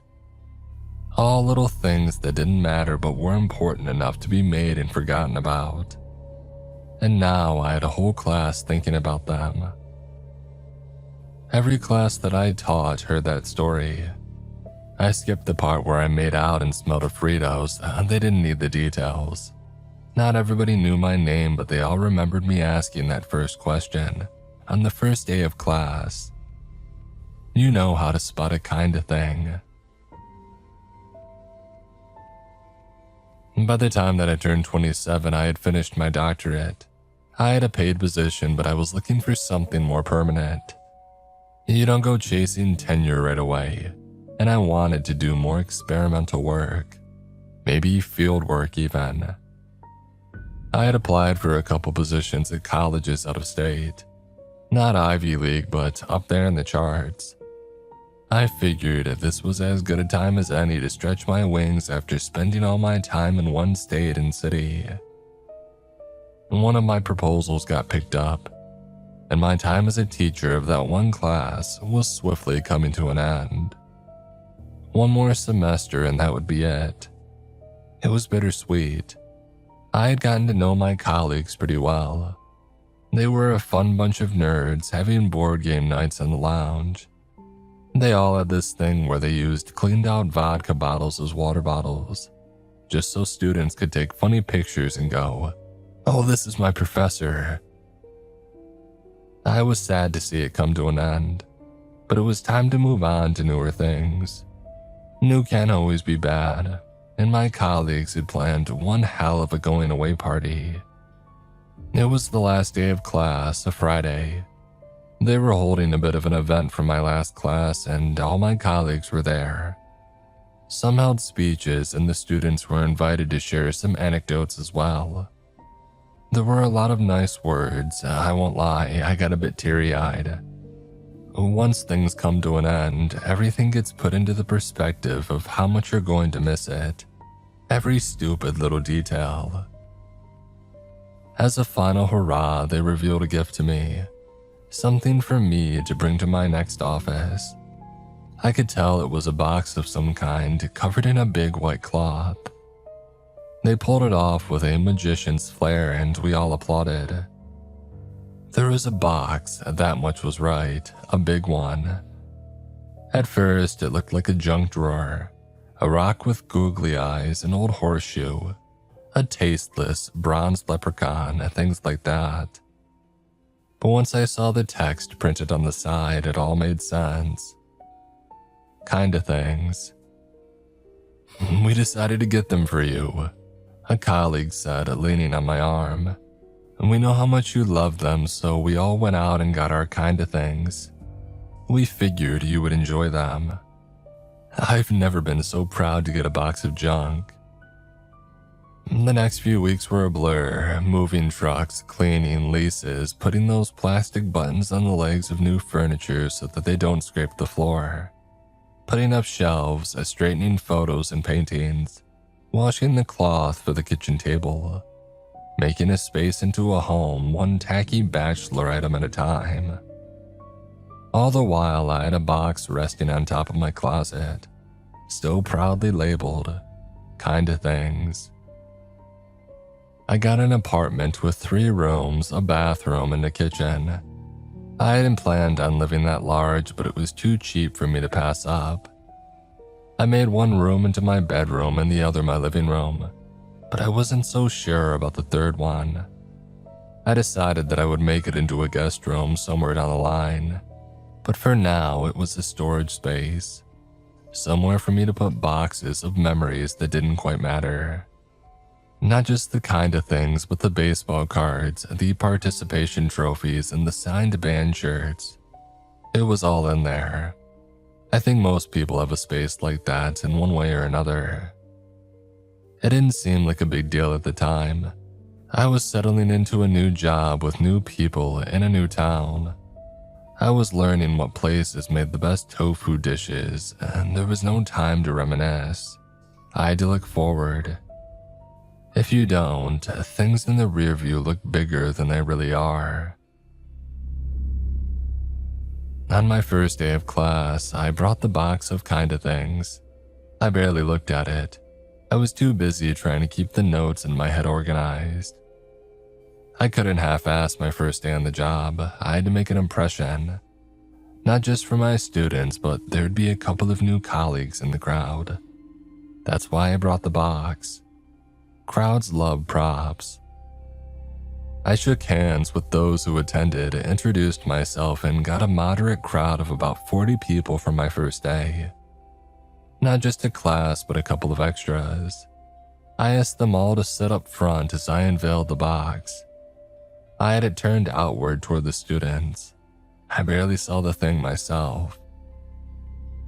No photos, I emphasized, shushing them with a finger like I was telling a secret. No pictures and no ownership. You can keep them, but they're never really yours. That got a couple of chuckles. I had a presentation ready and had them name a couple of kinda things in their own lives as I slowly pivoted into a metaphor related to my field of study.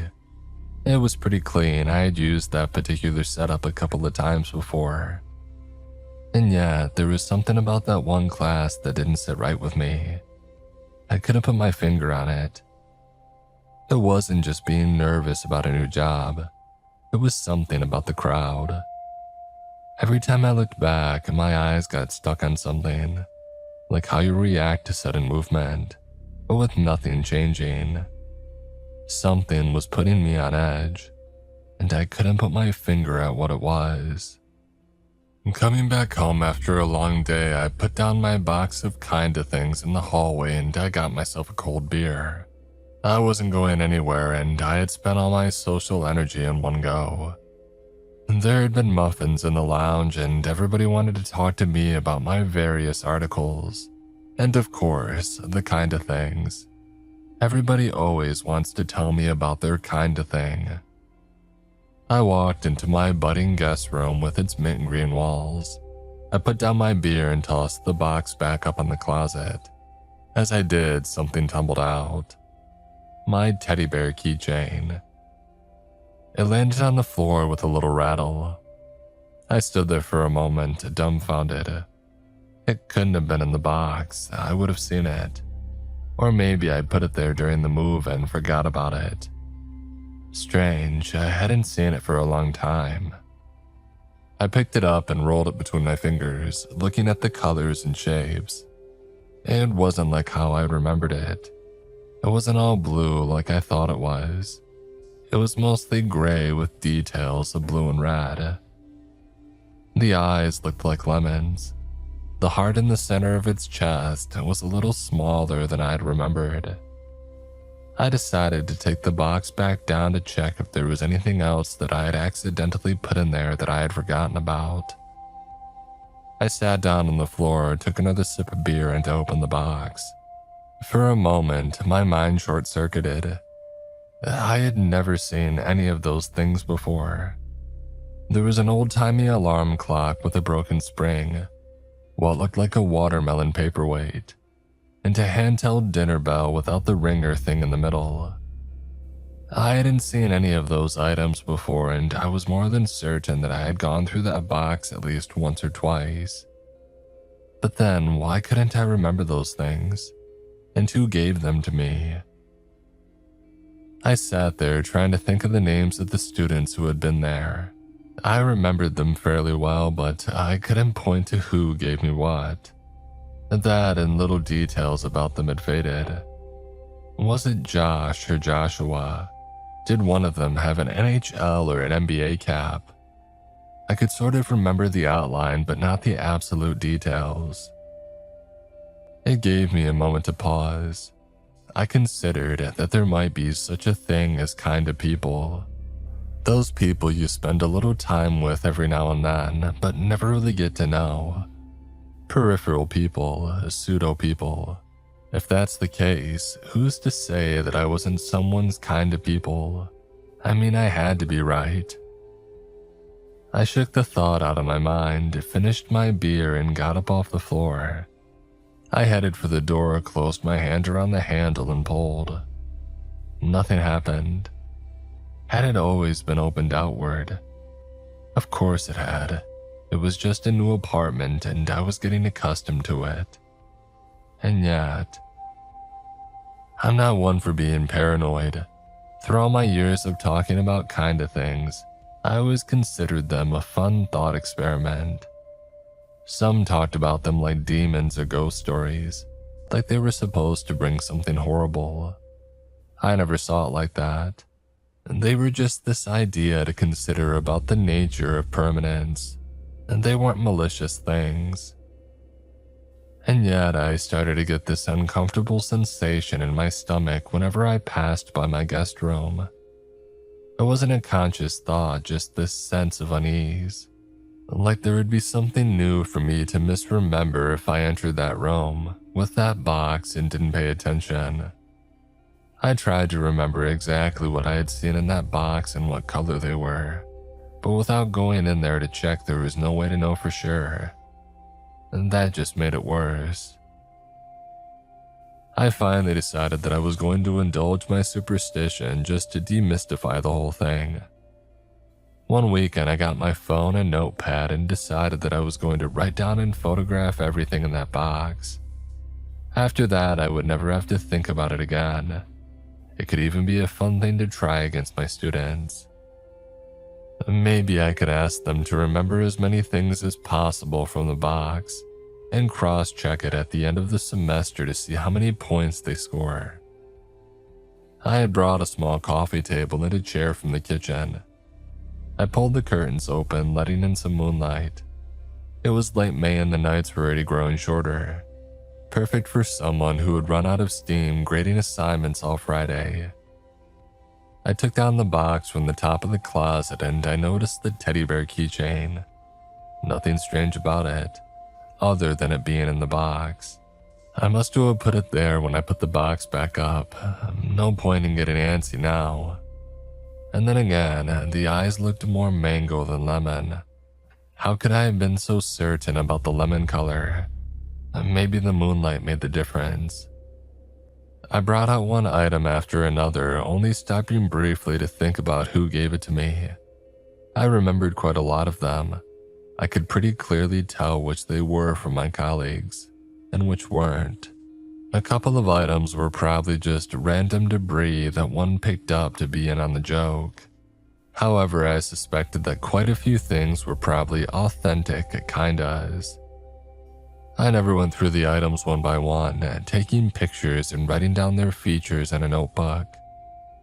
It was a strange feeling sitting alone with so many uncertainties.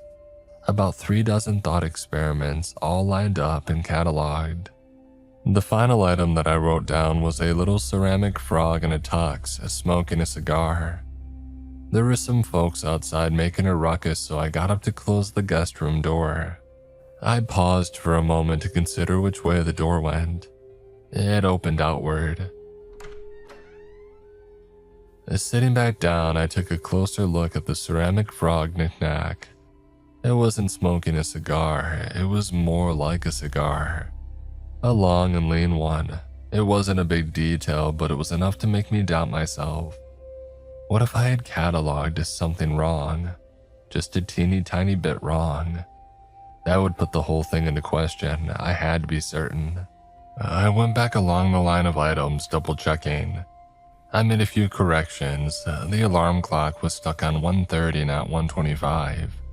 The broken spring went around 6 times with a twirl at the end, not 7 times with a straight end. And finally, I was back to my teddy bear keychain. I wrote down the details as I remembered them. Scratching my head, I got up. I needed a break anyway. I went back to the guest room door and I tugged on the handle. It was supposed to open outward, but it didn't. I pulled it inward instead. That didn't work either. I took a step back, feeling a stone sink into my chest. I could hear my own breathing as the room felt smaller. I put my hand on the handle again and took a deep breath. I had opened this door before and I knew that it would open again. I turned the handle and pushed and it swung outward. I breathed a sigh of relief. And then again, why was I relieved? What was I expecting? There was no world in which that door wouldn't open, so what was the big deal? I decided that I wouldn't let myself be tricked by uncertainty.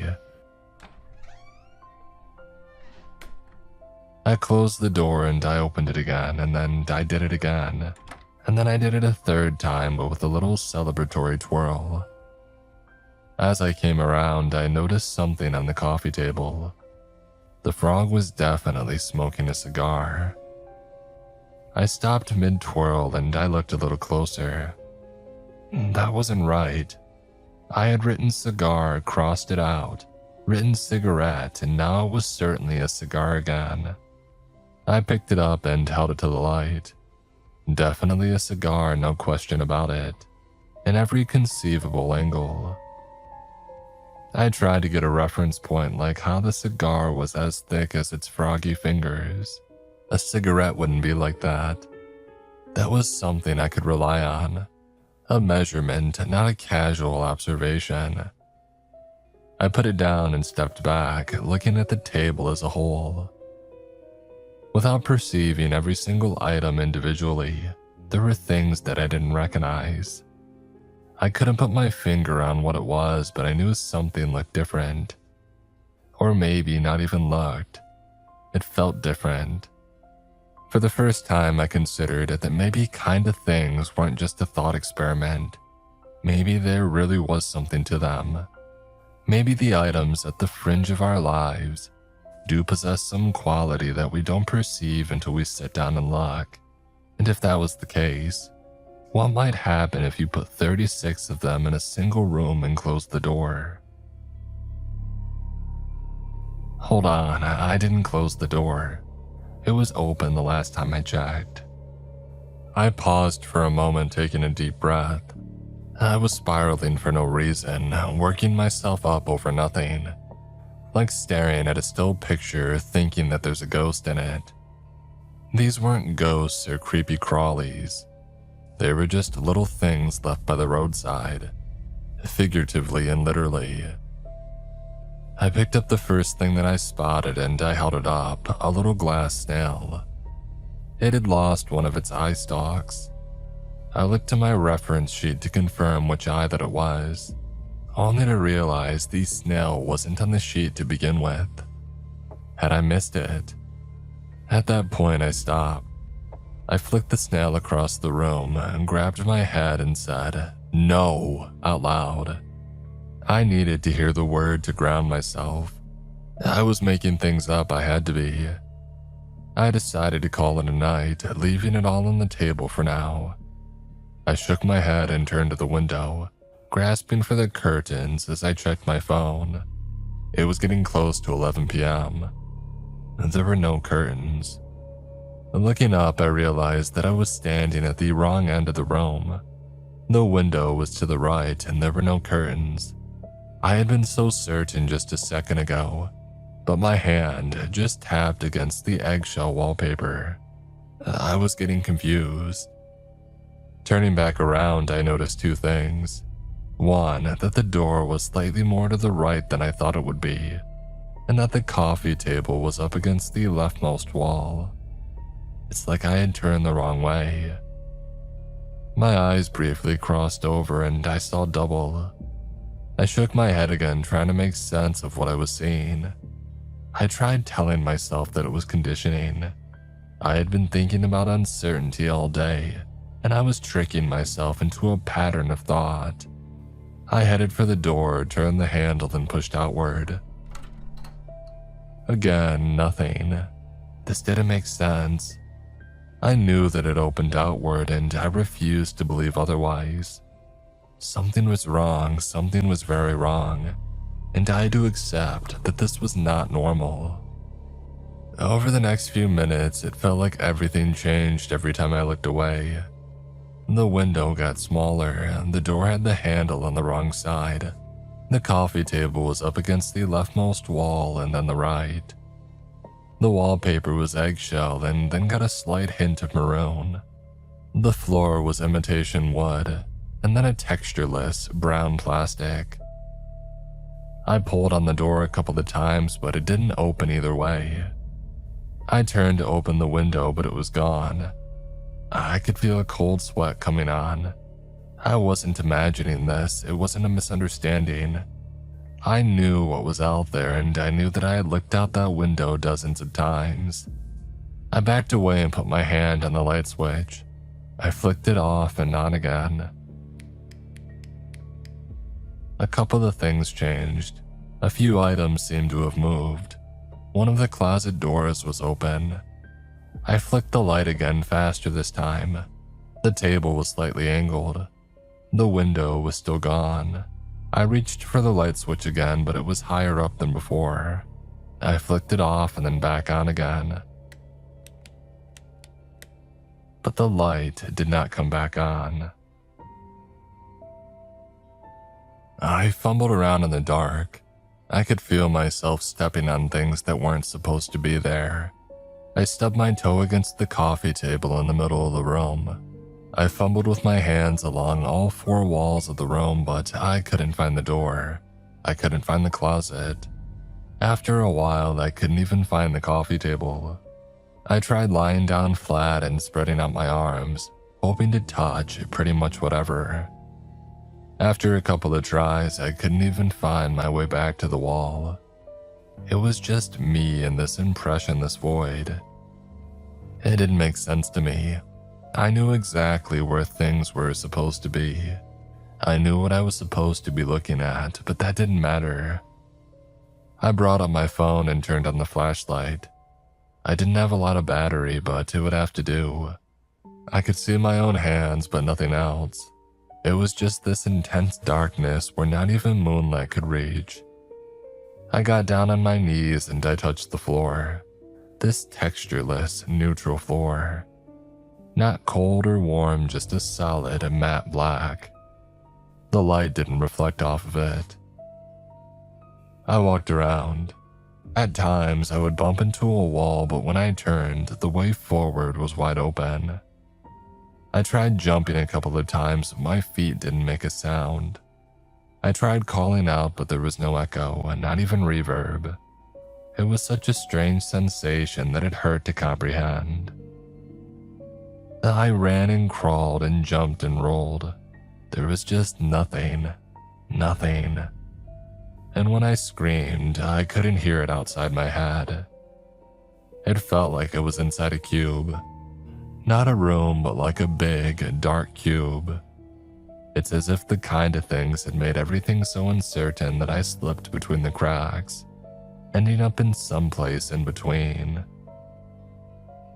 If I tripped or fell, I could feel myself rolling off the floor and landing on what was previously a wall, making me think every angle was made to be uncertain, designed to change. After a while, I just started walking forward. I walked and walked and walked, but never hit a wall.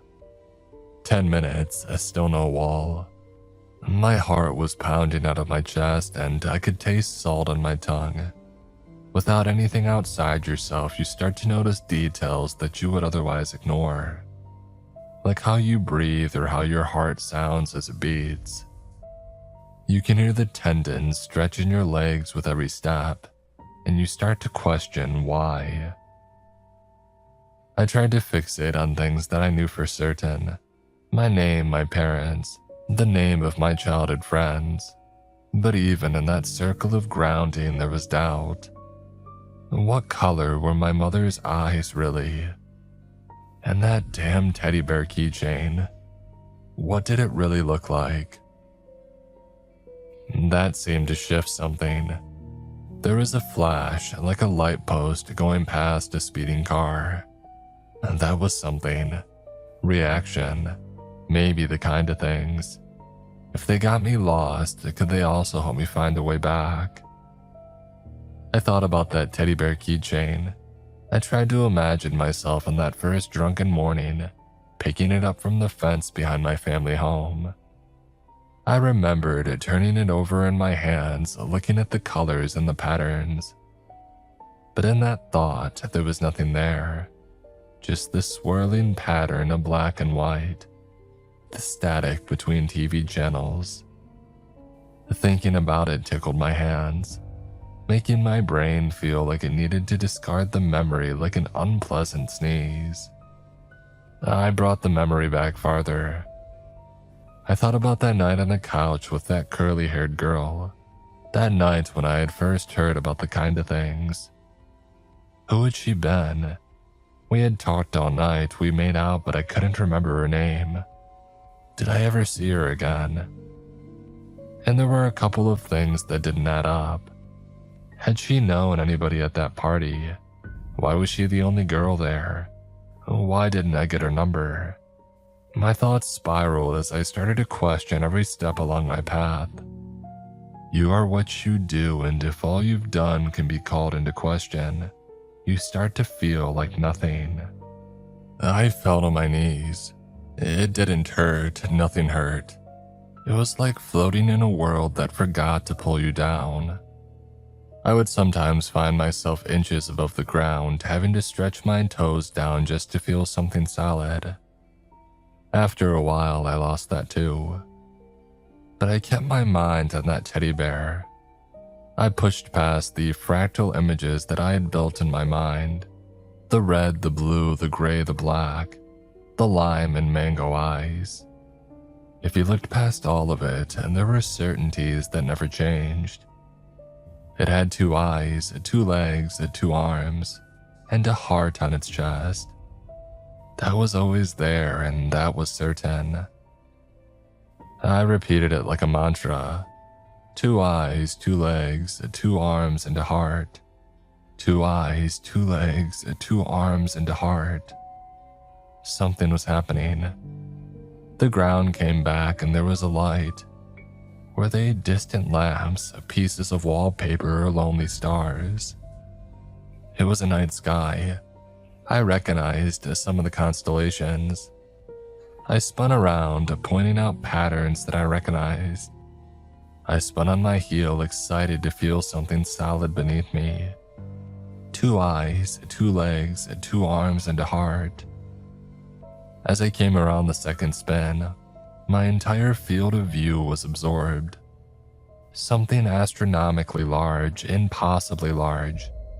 A planet-sized eye so unfathomable that it couldn't be considered a thing or a place. It just was. An eye. The word rattled in my mind like a panicked bird in a cage, screaming at me over and over. An eye. It was an eye.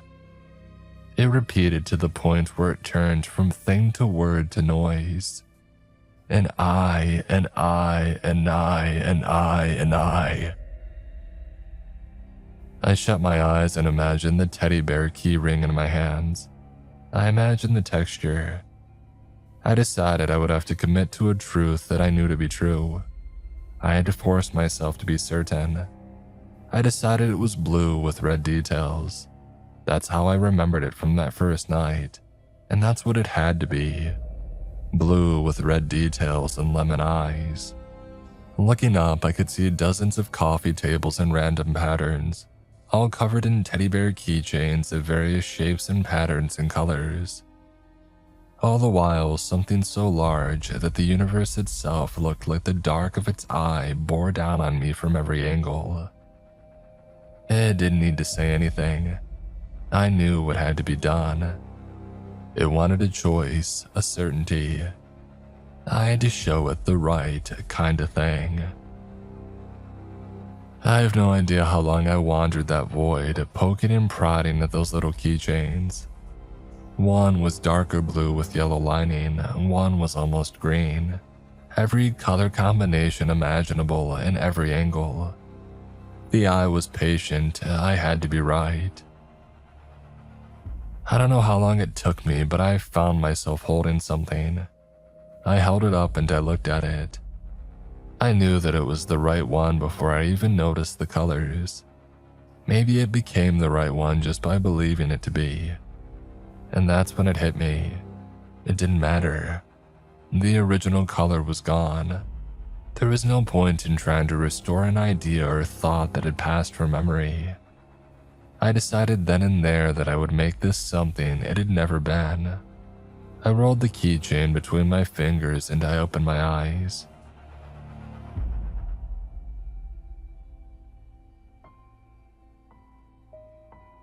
My hand was on the wall as the lights flicked back on. I was covered in sweat. All the items from the Kinda Things box were still neatly lined up on the coffee table. Even the frog with the cigarette. The mint green walls were there. The window, the curtains, the closet. And when my shaking hand touched the door handle, it effortlessly swung outward. I cried with relief and crawled out, ending up in the hallway, clutching my teddy bear keychain. The next day, that whole box of items went straight into the trash. I stopped talking about the kind of things in my lectures.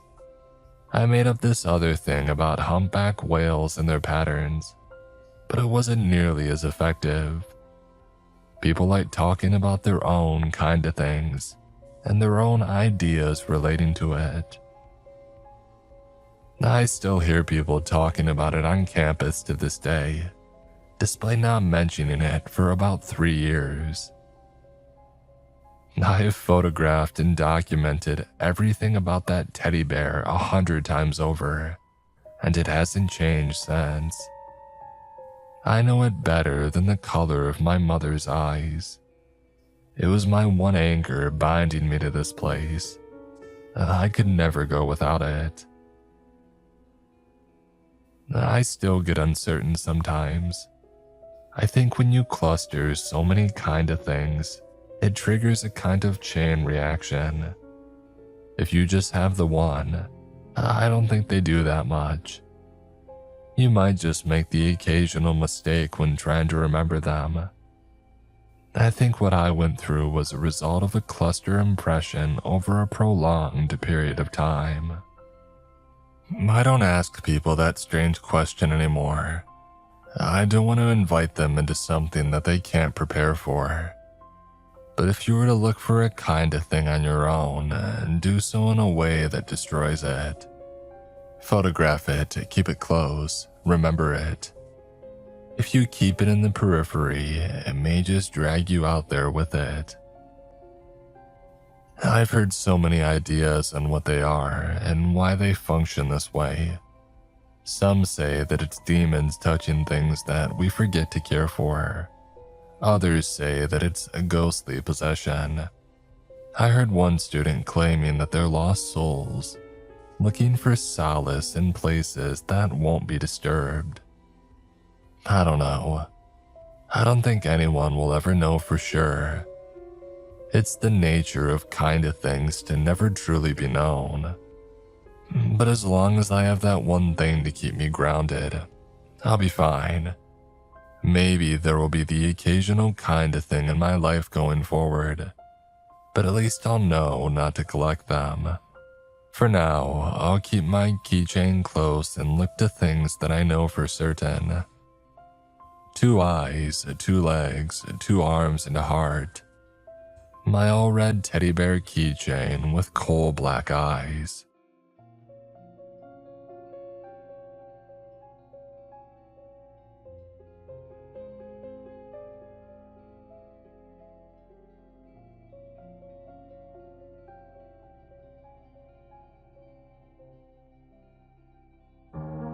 I first met in person with Mary E. in the summer of 2007. I'd arranged with her husband of 15 years, Terrence, to see her for an interview. Mary had initially agreed, since I was not a newsman, but rather an amateur writer, gathering information for a few early college assignments, and if all went according to plan, some pieces of fiction.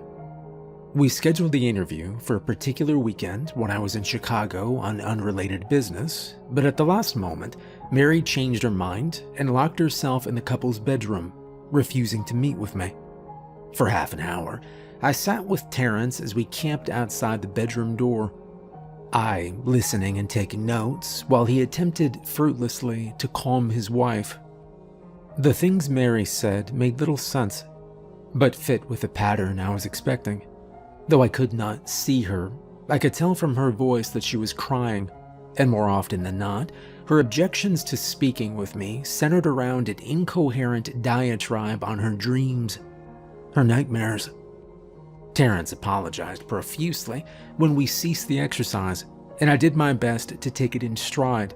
Recall that I wasn't a reporter in search of a story, but merely a young, curious man in search of information. Besides, I thought at the time that I could perhaps find another similar case if I put my mind and resources to it. Mary E. was a system operator for a small Chicago-based bulletin board business in 1992 when she first encountered Smile.jpg, and her life changed forever. She and Terrence had been married for only 5 months. Mary was one of an estimated 400 people who saw the image when it was posted as a hyperlink on the BBS, though she is the only one who has spoken openly about the experience. The rest have remained anonymous, or are perhaps dead. In 2005, when I was only in 10th grade, Smile.jpg was first brought to my attention by my burgeoning interest in web-based phenomena. Mary was the most often cited victim of what is sometimes referred to as smile.dog, the being Smile.jpg is reputed to display. What caught my interest, other than the obvious macabre elements of the cyber legend and my proclivity towards such things, was the sheer lack of information, usually to the point that people don't believe it even exists, other than as a rumor or hoax. It's unique because, though the entire phenomenon centers on a picture file, that file is nowhere to be found on the internet. Certainly many photo-manipulated simulacra litter the web, showing up with the most frequency on sites such as the image board 4chan, especially the X-focused Paranormal subboard. It is suspected these are fakes because they do not have the effect that true Smile.jpg is believed to have, namely sudden onset temporal lobe epilepsy and acute anxiety. This purported reaction in the viewer is one of the reasons the phantom-like Smile.jpg is regarded with such disdain, since it is patently absurd. Still, depending on who you ask, the reluctance to acknowledge Smile.jpg's existence might be just as much out of fear as it is out of disbelief. Neither Smile.jpg nor Smile.dog is mentioned anywhere on Wikipedia, though the website features articles on such other, perhaps more scandalous shock sites. Any attempt to create a page pertaining to Smile.jpg is deleted by any of the encyclopedia's many admins. Encounters with Smile.jpg are the stuff of internet legend. Mary E.'s story, it's not unique. There are unverified rumors of Smile.jpg showing up in the early days of Usenet, and even one persistent tale that in 2002, a hacker flooded the forums of humor and satire website Something Awful with Smile.dog pictures, rendering almost half the forum's users at the time epileptic. It is also said that in the mid to late 90s, Smile.jpg circulated on Usenet as an attachment of a chain email with the subject line, "Smile, God loves you." Yet, despite the huge exposure these stunts would generate, there are very few people who admit to having experienced any of them, and no trace of the file or any link has ever been discovered. Those who claim to have seen Smile.jpg often weakly joke that they were far too busy to save a copy of the picture to their hard drive. However, all alleged victims offer the same description of the photo: a dog-like creature, usually described as appearing similar to a Siberian husky, illuminated by the flash of the camera, sitting in a dim room, the only background detail that is visible being a human hand extending from the darkness near the left side of the frame. The hand is empty, but is usually described as beckoning. Of course, most attention is given to the dog, or dog creature, as some victims are more certain than others about what they claim to have seen. The muzzle of the beast is reputedly split in a wide grin, revealing 2 rows of very white, very straight, very sharp, very human-looking teeth. This is, of course, not a description given immediately after viewing the picture, but rather a recollection of the victims, who claim to have seen the picture endlessly repeated in their mind's eye during the time they are, in reality, having epileptic fits. These fits are reported to continue indeterminately, often while the victims sleep, resulting in very vivid and disturbing nightmares. These may be treated with medication, though in some cases it is more effective than others. Mary E., I assumed, was not on effective medication. That was why after my visit to her apartment in 2007, I sent out feelers to several folklore and urban legend-oriented news groups, websites, and mailing lists, hoping to find the name of a supposed victim of Smile.jpg who felt more interested in talking about their experiences. For a time, nothing happened, and at length, I forgot completely about my pursuits, since I'd begun my freshman year of college and was quite busy. Mary contacted me via email, however, near the beginning of March 2008. This was the first email. To JM, from Mary E. Subject: Last summer's interview. Dear Mr. L., I am incredibly sorry about my behavior last summer when you came to interview me. I hope you understand it was no fault of yours, but rather my own problems that led me to act out as I did. I realized that I could have handled the situation better. However, I hope you will forgive me. At the time, I was afraid. You see, for 15 years I've been haunted by Smile.jpg. Smile.dog comes to me in my sleep every night. I know that sounds silly, but it is true. There is a strange quality about my dreams, my nightmares, that makes them completely unlike any real dreams I ever had. I don't move and I don't speak. I simply look around, and the only thing ahead of me is the scene from that horrible picture. I see that hand, and I see Smile Dog. It talks to me. It is not a dog, of course, though I'm not quite sure what it really is.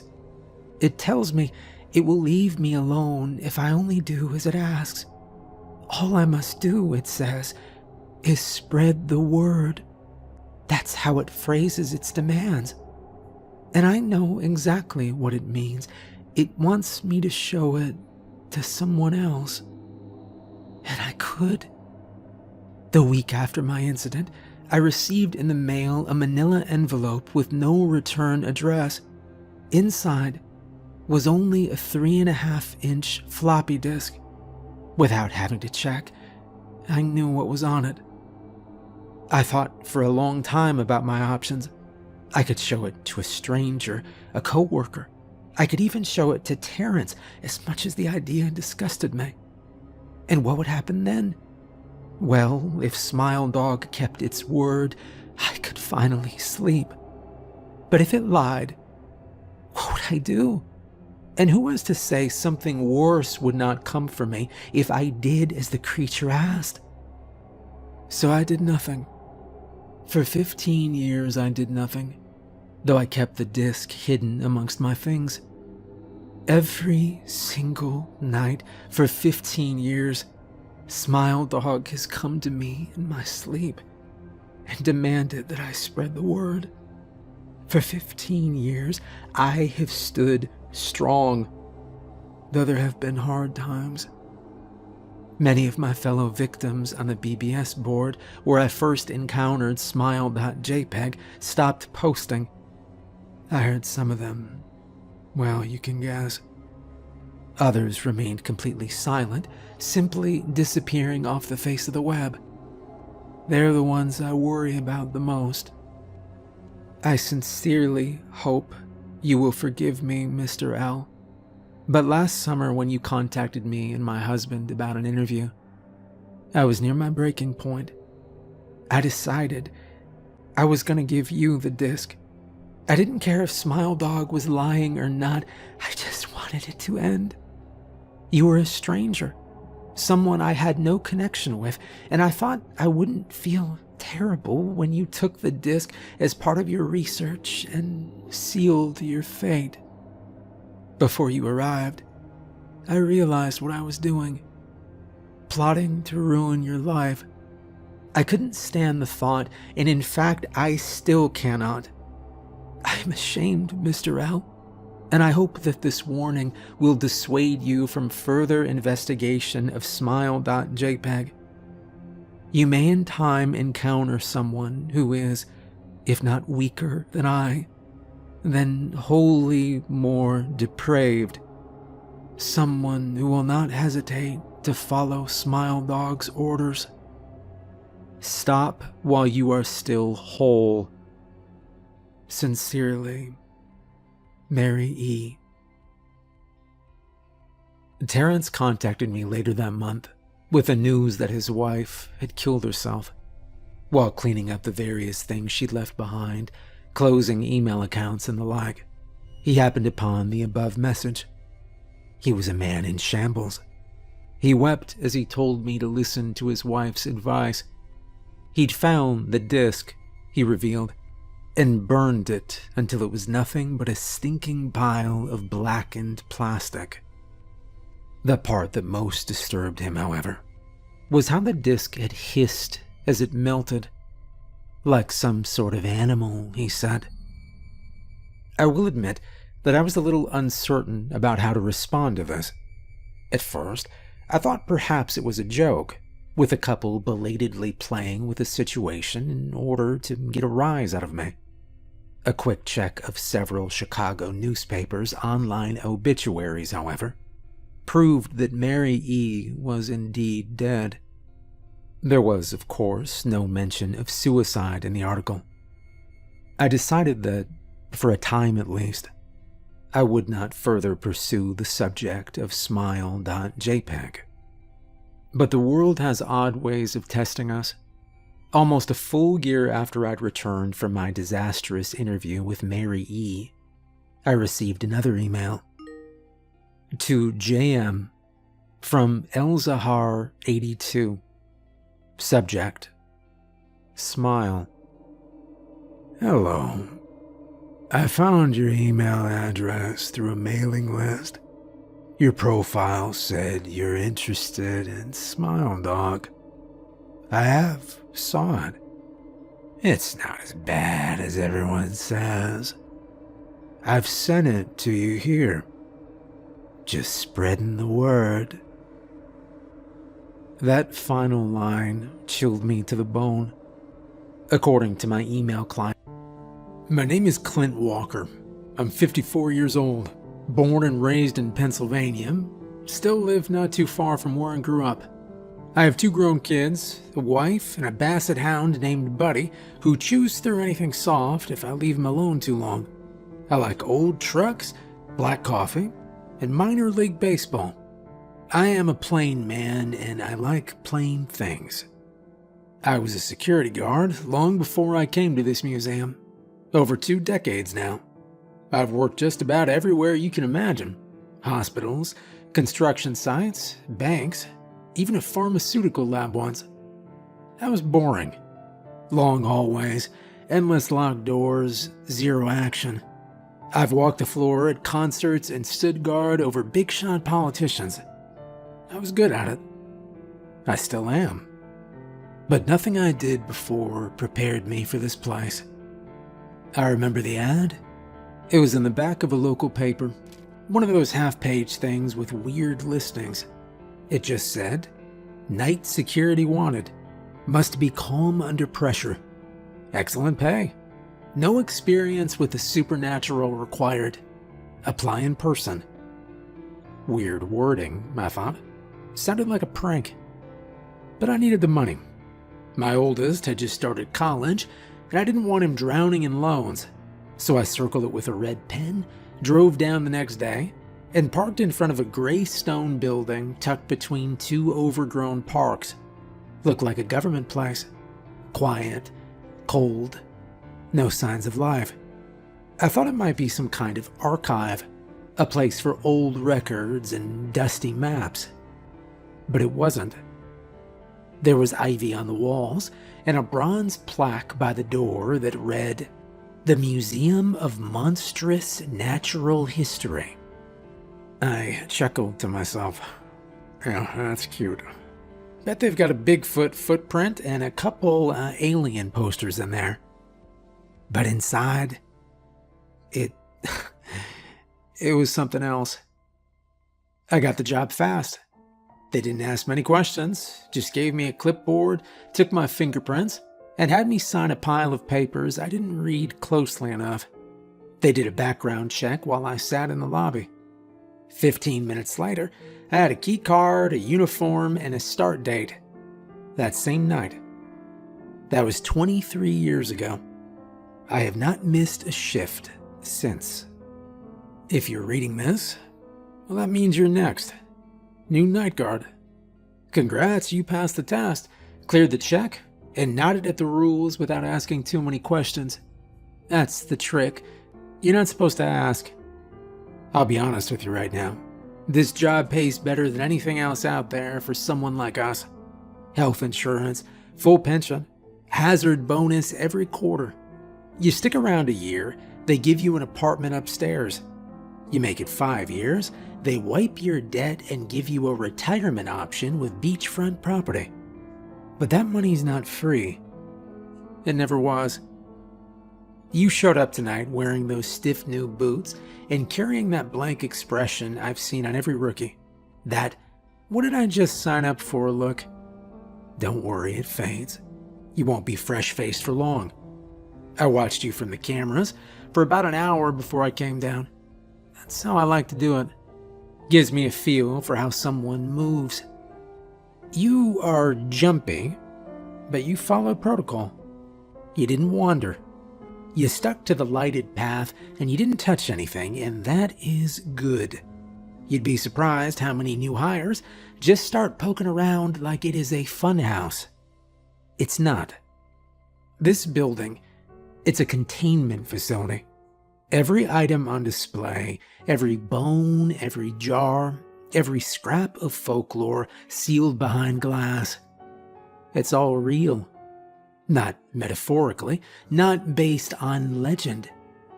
It's real.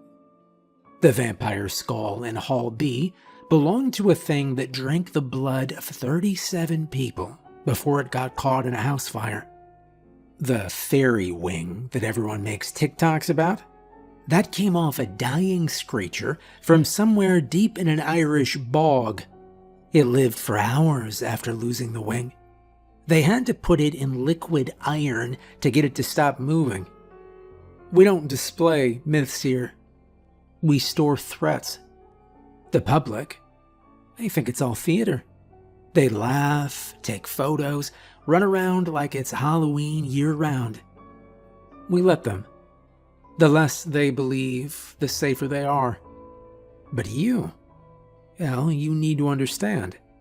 You're not here to entertain. You're here to follow the rules. And the rules keep things from noticing you.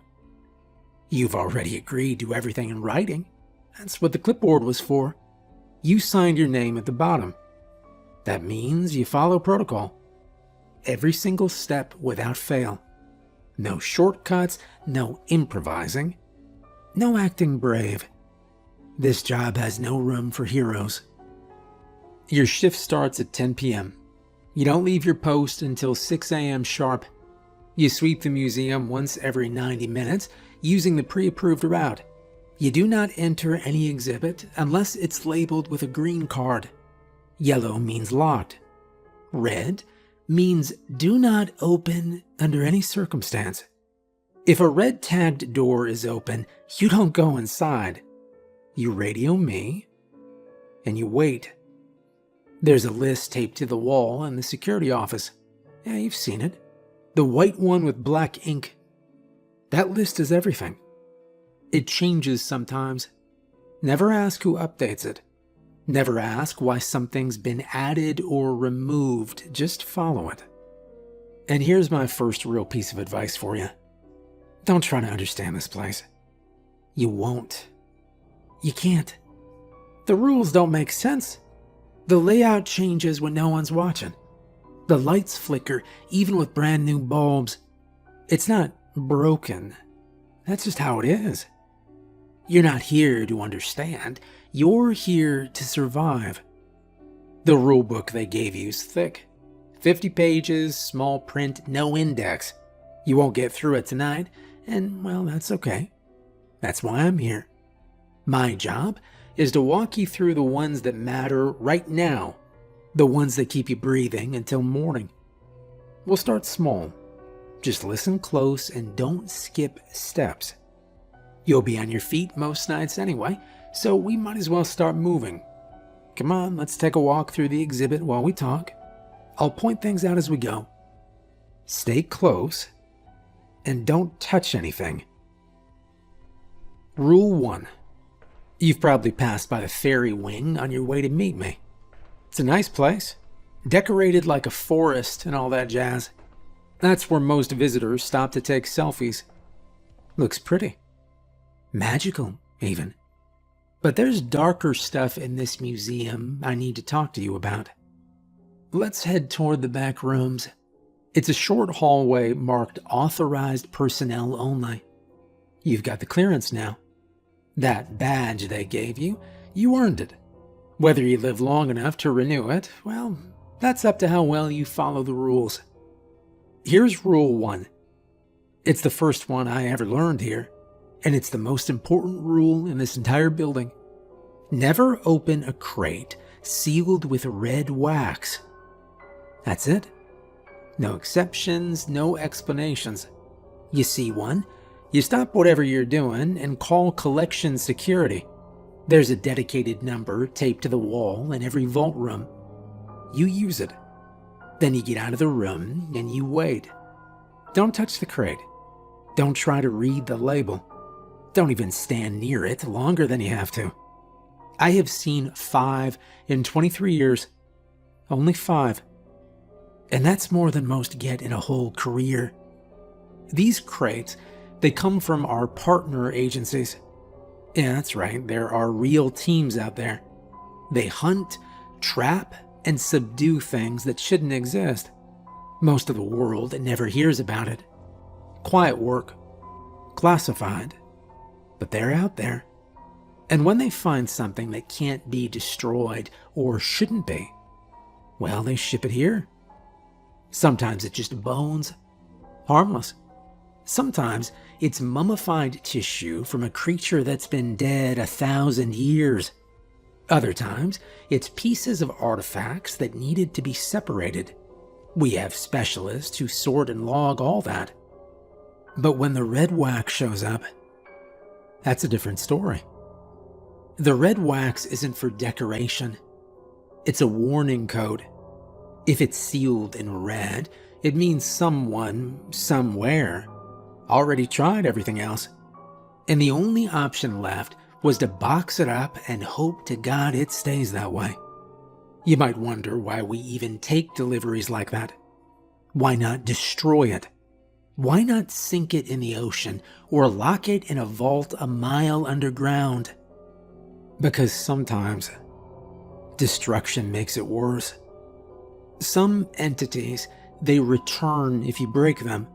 or if you say the wrong words near them. Some are linked to specific locations. Others wake up if they feel movement or pressure. So instead, they're packed tight with ceiling wards, etched with symbols I couldn't read if I tried. And they're sent here, where the walls are lined with neutralizing stone and reinforced with silver mesh and layers of salt and iron. A crate marked with red wax is either holding something that looks dead but isn't, or something that looks very much alive but locked down so hard it can't even blink. Doesn't matter which, you don't open it. You don't check what's inside. You don't lean close to hear if it's moving. You don't lift the lid or test the seal. That seal is all that's keeping the world on one side and the problem on the other. Your curiosity. It's not worth your life. Not worth anyone's. We had this case in 2011. I remember it too well. Kid was new, maybe 19, 20 at most. Assigned upstairs for admin work. Nothing to do with vaults or handling, but some crates were rerouted that week due to renovations. Left sitting in the intake hall for 12 minutes. 12 minutes. That's all it took. Kid was walking by. Saw the crate. Maybe he thought it was mislabeled. Maybe he thought the red wax was just decoration. Part of the show. He took a crowbar and he cracked it open. Didn't even get the lid off. Just cracked it enough for air to slip in. All we found afterward was the crowbar's tip, melted down to slag, and a single tooth buried 6 inches deep in the drywall. Small, sharp, like a shark's, but twisted. The rest of him, gone. Not a drop left. Cleanup took a week. Nobody talks about it now. Official report said transport loss, but ask anyone in collections, and they'll all tell you the same thing. He opened a red wax crate. Now if you see one, and I hope you never do, it'll look like this. Blackened wood, heavy iron hinges, sealed all the way around with a thick red wax strip. The wax will smell strange, like copper and something sour. Don't lean in. Don't test it. And don't think you'll just peek.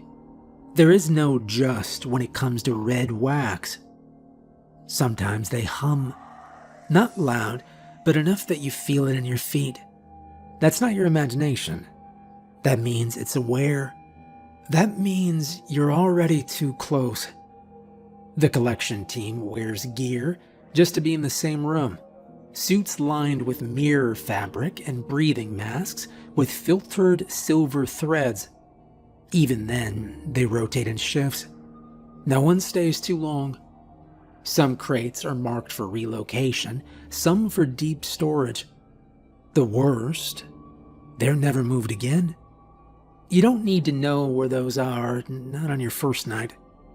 Tonight's walk is just about orientation, getting your eyes used to the dark corners, getting your gut used to ignoring the little things you think you see out of the corner of your vision.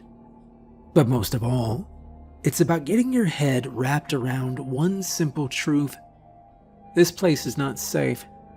It is managed, and that's different. Safety implies control. Management just means the danger hasn't slipped out yet. So if you ever see a crate sealed with red wax, don't be a hero. Don't be curious. Don't even breathe near it longer than you have to. Just walk away and let the people with the gear and the guts handle it.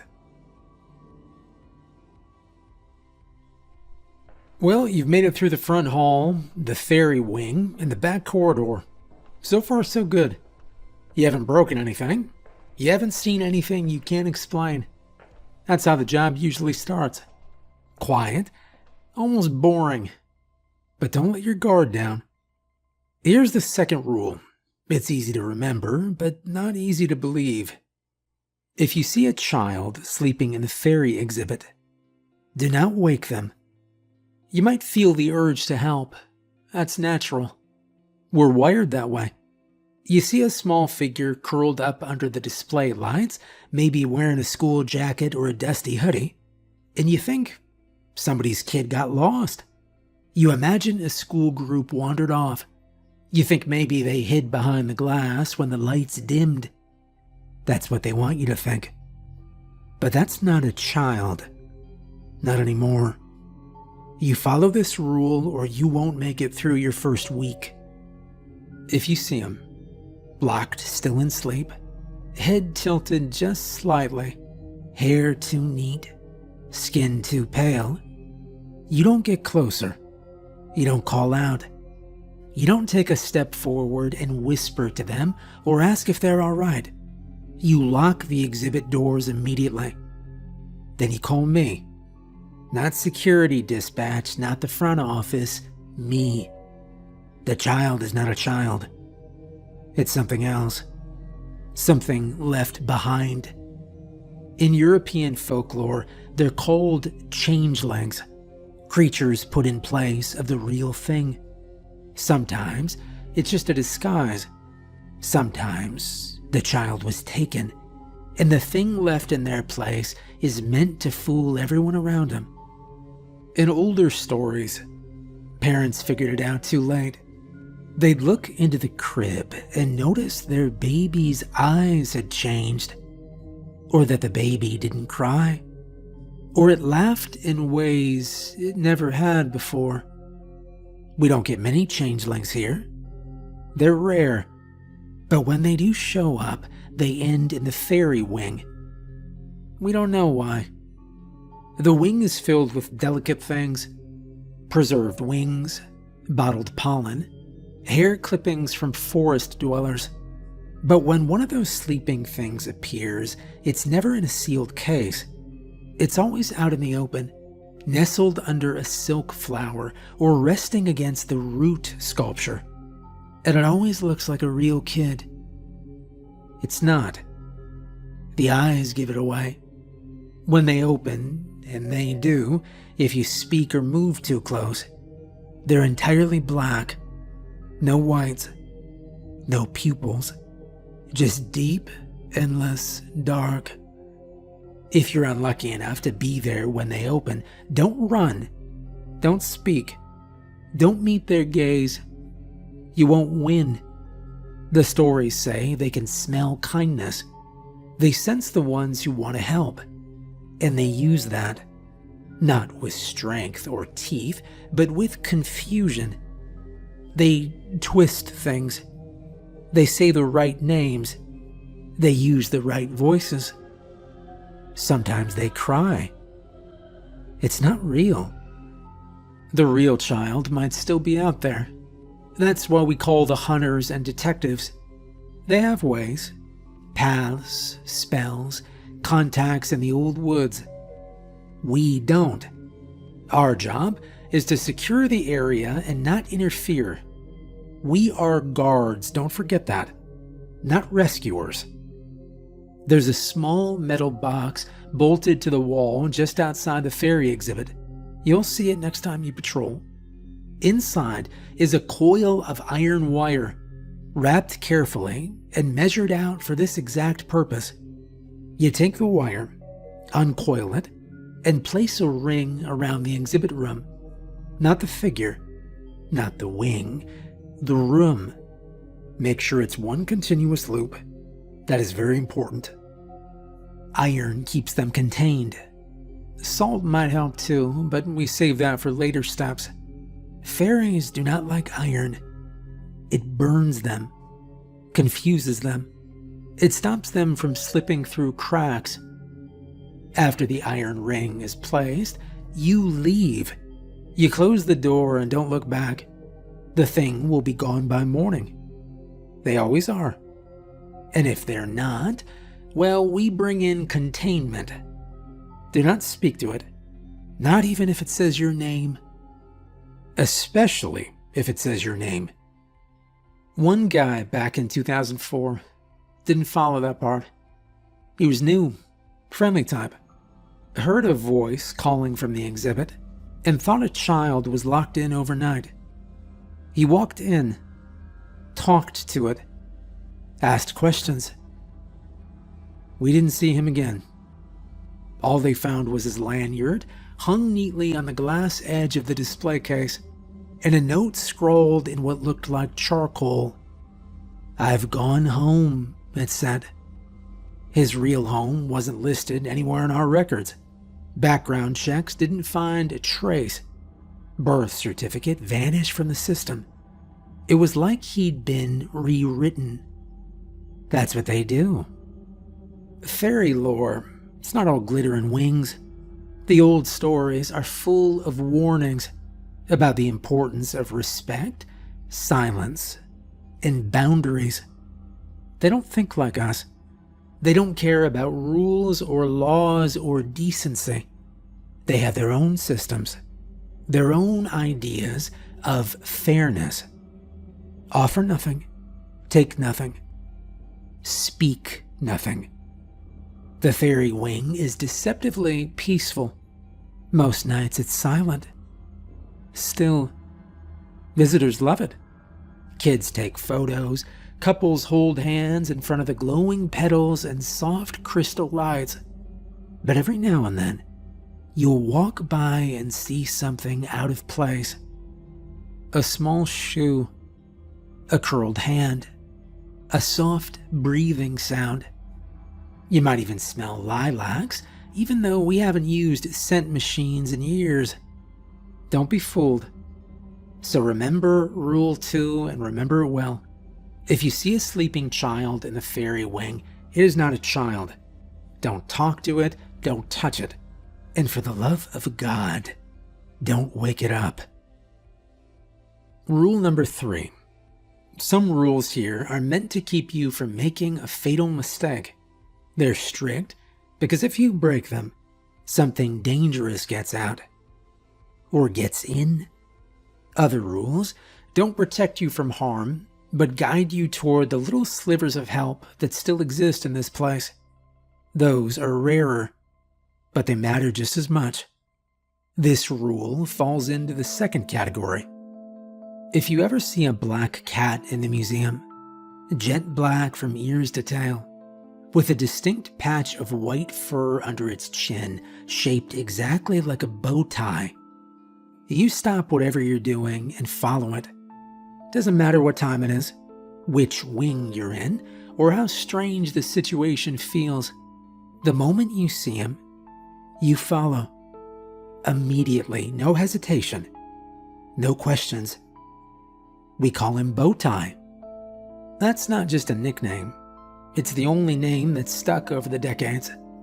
He's not officially listed in any museum database, not on any staff logs or animal control reports, but we've all seen the surveillance footage.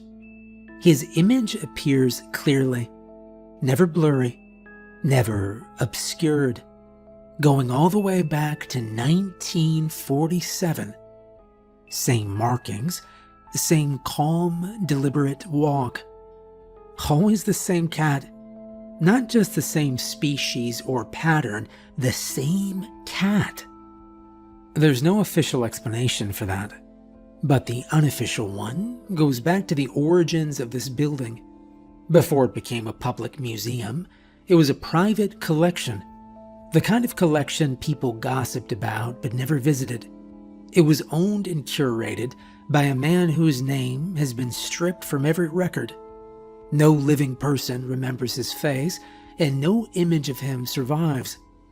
All that remains is a sealed office in the sublevels, bolted shut with 14 iron locks and an unknown symbol carved into the door, one that no one here has been able to identify, even after all these years. The story goes that this curator vanished during a live demonstration. It involved a preserved soul vessel from the Philippines, an artifact that had been sealed by a religious order and protected for generations. It was supposed to be a controlled event. It wasn't. Whatever happened that night erased him and most of his staff without a trace. No bodies, no evidence. Just a whole lot of questions and a private collection full of dangerous artifacts. Bowtie disappeared the same night. 2 years later, he reappeared. Exactly the same, completely unchanged. Since then, he's been seen only a few times each year. Each sighting has happened just before something nearly went wrong. He's not a normal cat. That much should be obvious. But this place is filled with things that defy biology and logic. The working theory among long-term staff is that Bowtie is a familiar spirit, something bound not to the building itself, but to its purpose. Familiars in old folklore are creatures or spirits that serve a master. When that master dies, some familiars fade. Others keep going. If they believe the work isn't finished, they carry on with whatever instinct or memory is left in them. That's what Bowtie is. He's not serving us, but he's still doing his job. And that job seems to be warning us. Every sighting means something is about to happen. One time, Bowtie sat outside the staff break room for almost 20 minutes. Didn't move. Just watched the door. Not long after he disappeared, a boiler line overhead burst. The water scalded the counter and melted the coffee pot. If the janitor had been there, like he was every other night, he would have been very painfully dead. Another time, Bowtie circled the east corridor, near the entrance used by the school groups. It was just before closing, and no one thought much of it until an old glass exhibit in the fairy wing cracked from the inside. Nothing escaped, but the artifact inside started emitting a sound. Not like music, more like something deep and sharp, like a chime being played wrong. That sound caused half the emergency systems to activate. Took us a week to stabilize the area. So when I say he warns us, I don't mean it metaphorically. He shows up when something's gonna go wrong and gives us a chance to stop it before it starts. That's why this rule exists. It's not complicated. It doesn't ask you to solve anything or intervene directly. All you have to do is follow. Don't call anyone, don't try to take a picture. Don't try to trap him or feed him or talk to him. Just follow. He doesn't run. He walks at a slow, steady pace. You'll be able to keep up. He'll lead you somewhere. A stairwell, a locked door, an overlocked vent, even just a storage shelf. Where he stops will seem unimportant at first. You might not notice what he's pointing you toward, but something will be wrong. And if you're smart enough to look closely, you will see it. He has a particular sensitivity to children. We're not sure why, but whenever a child has gone missing inside the museum, and it's happened more than once, Bowtie has been the one to locate them. He won't bring them out, but he'll linger nearby. He meows once. Someone finds him, and then we find the child. Some say he remembers the curator's family. Others think he once failed to protect someone and has been trying to make up for it ever since. But I don't believe in stories. I believe in results. And every time I followed him, I have found something that needed attention, something that might have become a problem if it had been ignored any longer. If you're lucky enough to see him, don't hesitate. Don't think. Don't wait, just follow. The moment you see him is the moment the clock starts ticking. He's never shown up without a reason. Not once. That's rule number 3. If you see Bowtie, follow. Always. Rule number 4. This last rule isn't about stopping a threat. It's not about responding to a specific incident or handling some anomaly that wandered in from the woods or the archives. It's about respect. Not for the staff, not even for the museum itself, but for whatever watches over this place when we're gone. And I promise you something does. You must leave one thing behind every night. Before you clock out, before you hang up your badge or shut the locker door, you leave something. Small, personal. Doesn't have to be valuable. Doesn't have to be fresh. Just something. Most people leave food. That works. Something sweet or something bitter. It doesn't matter if it's a wrapped candy or a single sugar cube.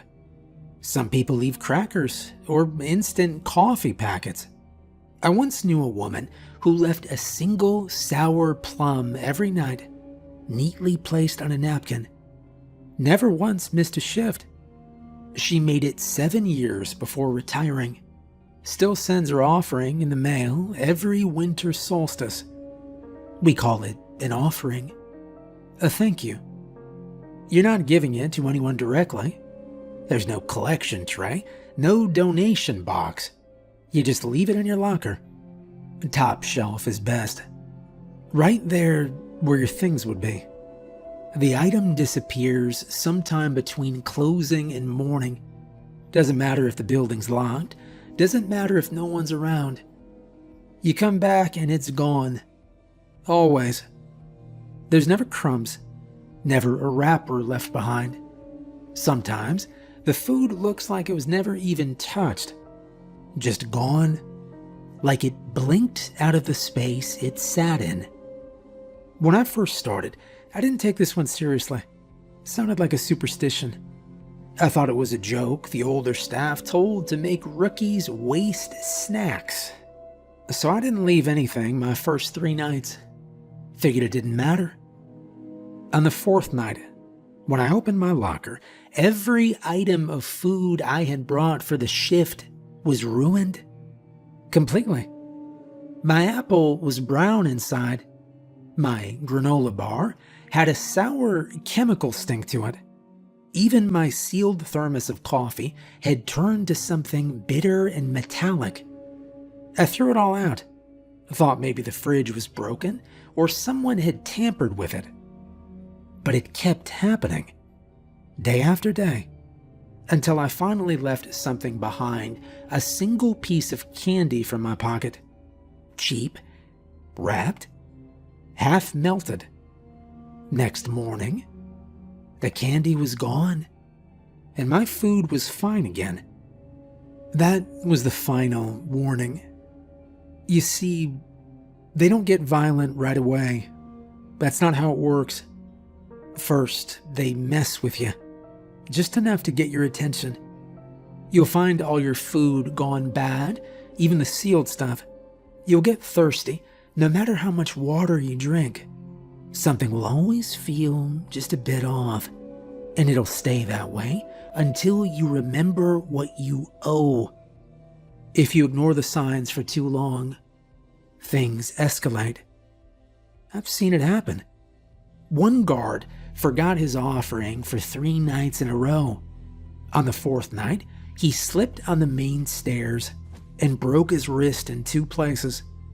There was no water, no obstruction. Said it felt like someone nudged him.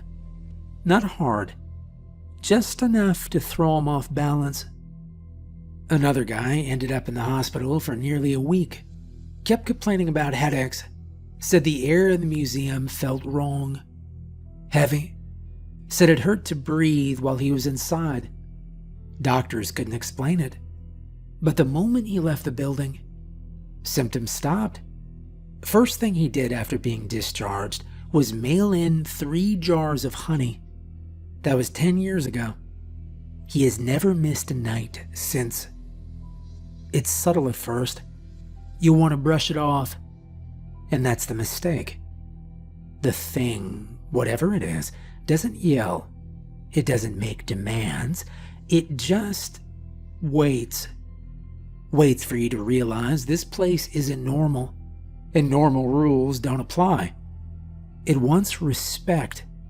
It expects ritual. And when it doesn't get it, it doesn't throw tantrums. It reminds you. Gently at first, then not so gently. Some of the staff have their own ideas about what we're leaving offerings for. A few think it's the museum itself, that the building is alive in some way, not conscious exactly, but aware. Others think it's something older, something tied to the land this place was built on. It's possible. The records before the 1930s are full of gaps, and the foundation blueprints were drawn by hand. No official signatures. We don't even know who authorized the excavation for the sublevels. They just exist. The old monster taming texts, if you ever dig through them, mention rituals like this. Offerings made at thresholds, bread on windowsills, salt left in corners, bitter herbs at the base of trees. The idea was always the same. If you respect the boundary, the thing on the other side stays there. And if you don't, well, sometimes the thing on the other side doesn't care for boundaries anymore. It's not hard. Keep a stash of wrapped candies or tea bags in your pocket, single-serving sugar packets, old mints from the bottom of your coat pocket. Doesn't have to be fancy, just gotta be consistent. Every single night. The thing, whatever it is, it seems to like sugar best, or bitter things, but nothing spicy, nothing salty. We've tried, it doesn't get taken. But sweet or bitter, well, that's always gone. Some people like to leave notes. I used to do that early on, just a line or two, never anything long. Little things, like, thanks for a quiet night, or saw a bow tie again, hope that was a good sign. I didn't expect a reply, and I never got one in the usual way. But writing them, I don't know, it felt right. Like I was holding up my end of a conversation I didn't fully understand. I did it for a year, maybe a little more. Eventually I stopped, not because anything bad happened, but because the habit settled into something quieter. The act of giving was enough. The notes always vanished by morning, right along with whatever offering I left. But sometimes, something else would be waiting in their place. Not often, just enough to know it wasn't random. Once, I found a pen I'd lost 3 weeks earlier, sitting neatly on the locker shelf. Another time, a small plastic keychain from the gift shop I'd never remembered picking up. One morning, there was a single flower petal, flat, pale blue, perfectly preserved, and resting exactly where my note had been. Whatever it is that watches over this place doesn't speak, but it understands. It notices the ones who make time to say thank you, not because they have to, not because they're scared, but because they want to show respect. Because they remember that even a quiet presence deserves recognition. It doesn't happen often. Most staff leave their offering and shut the door fast, eager to be done.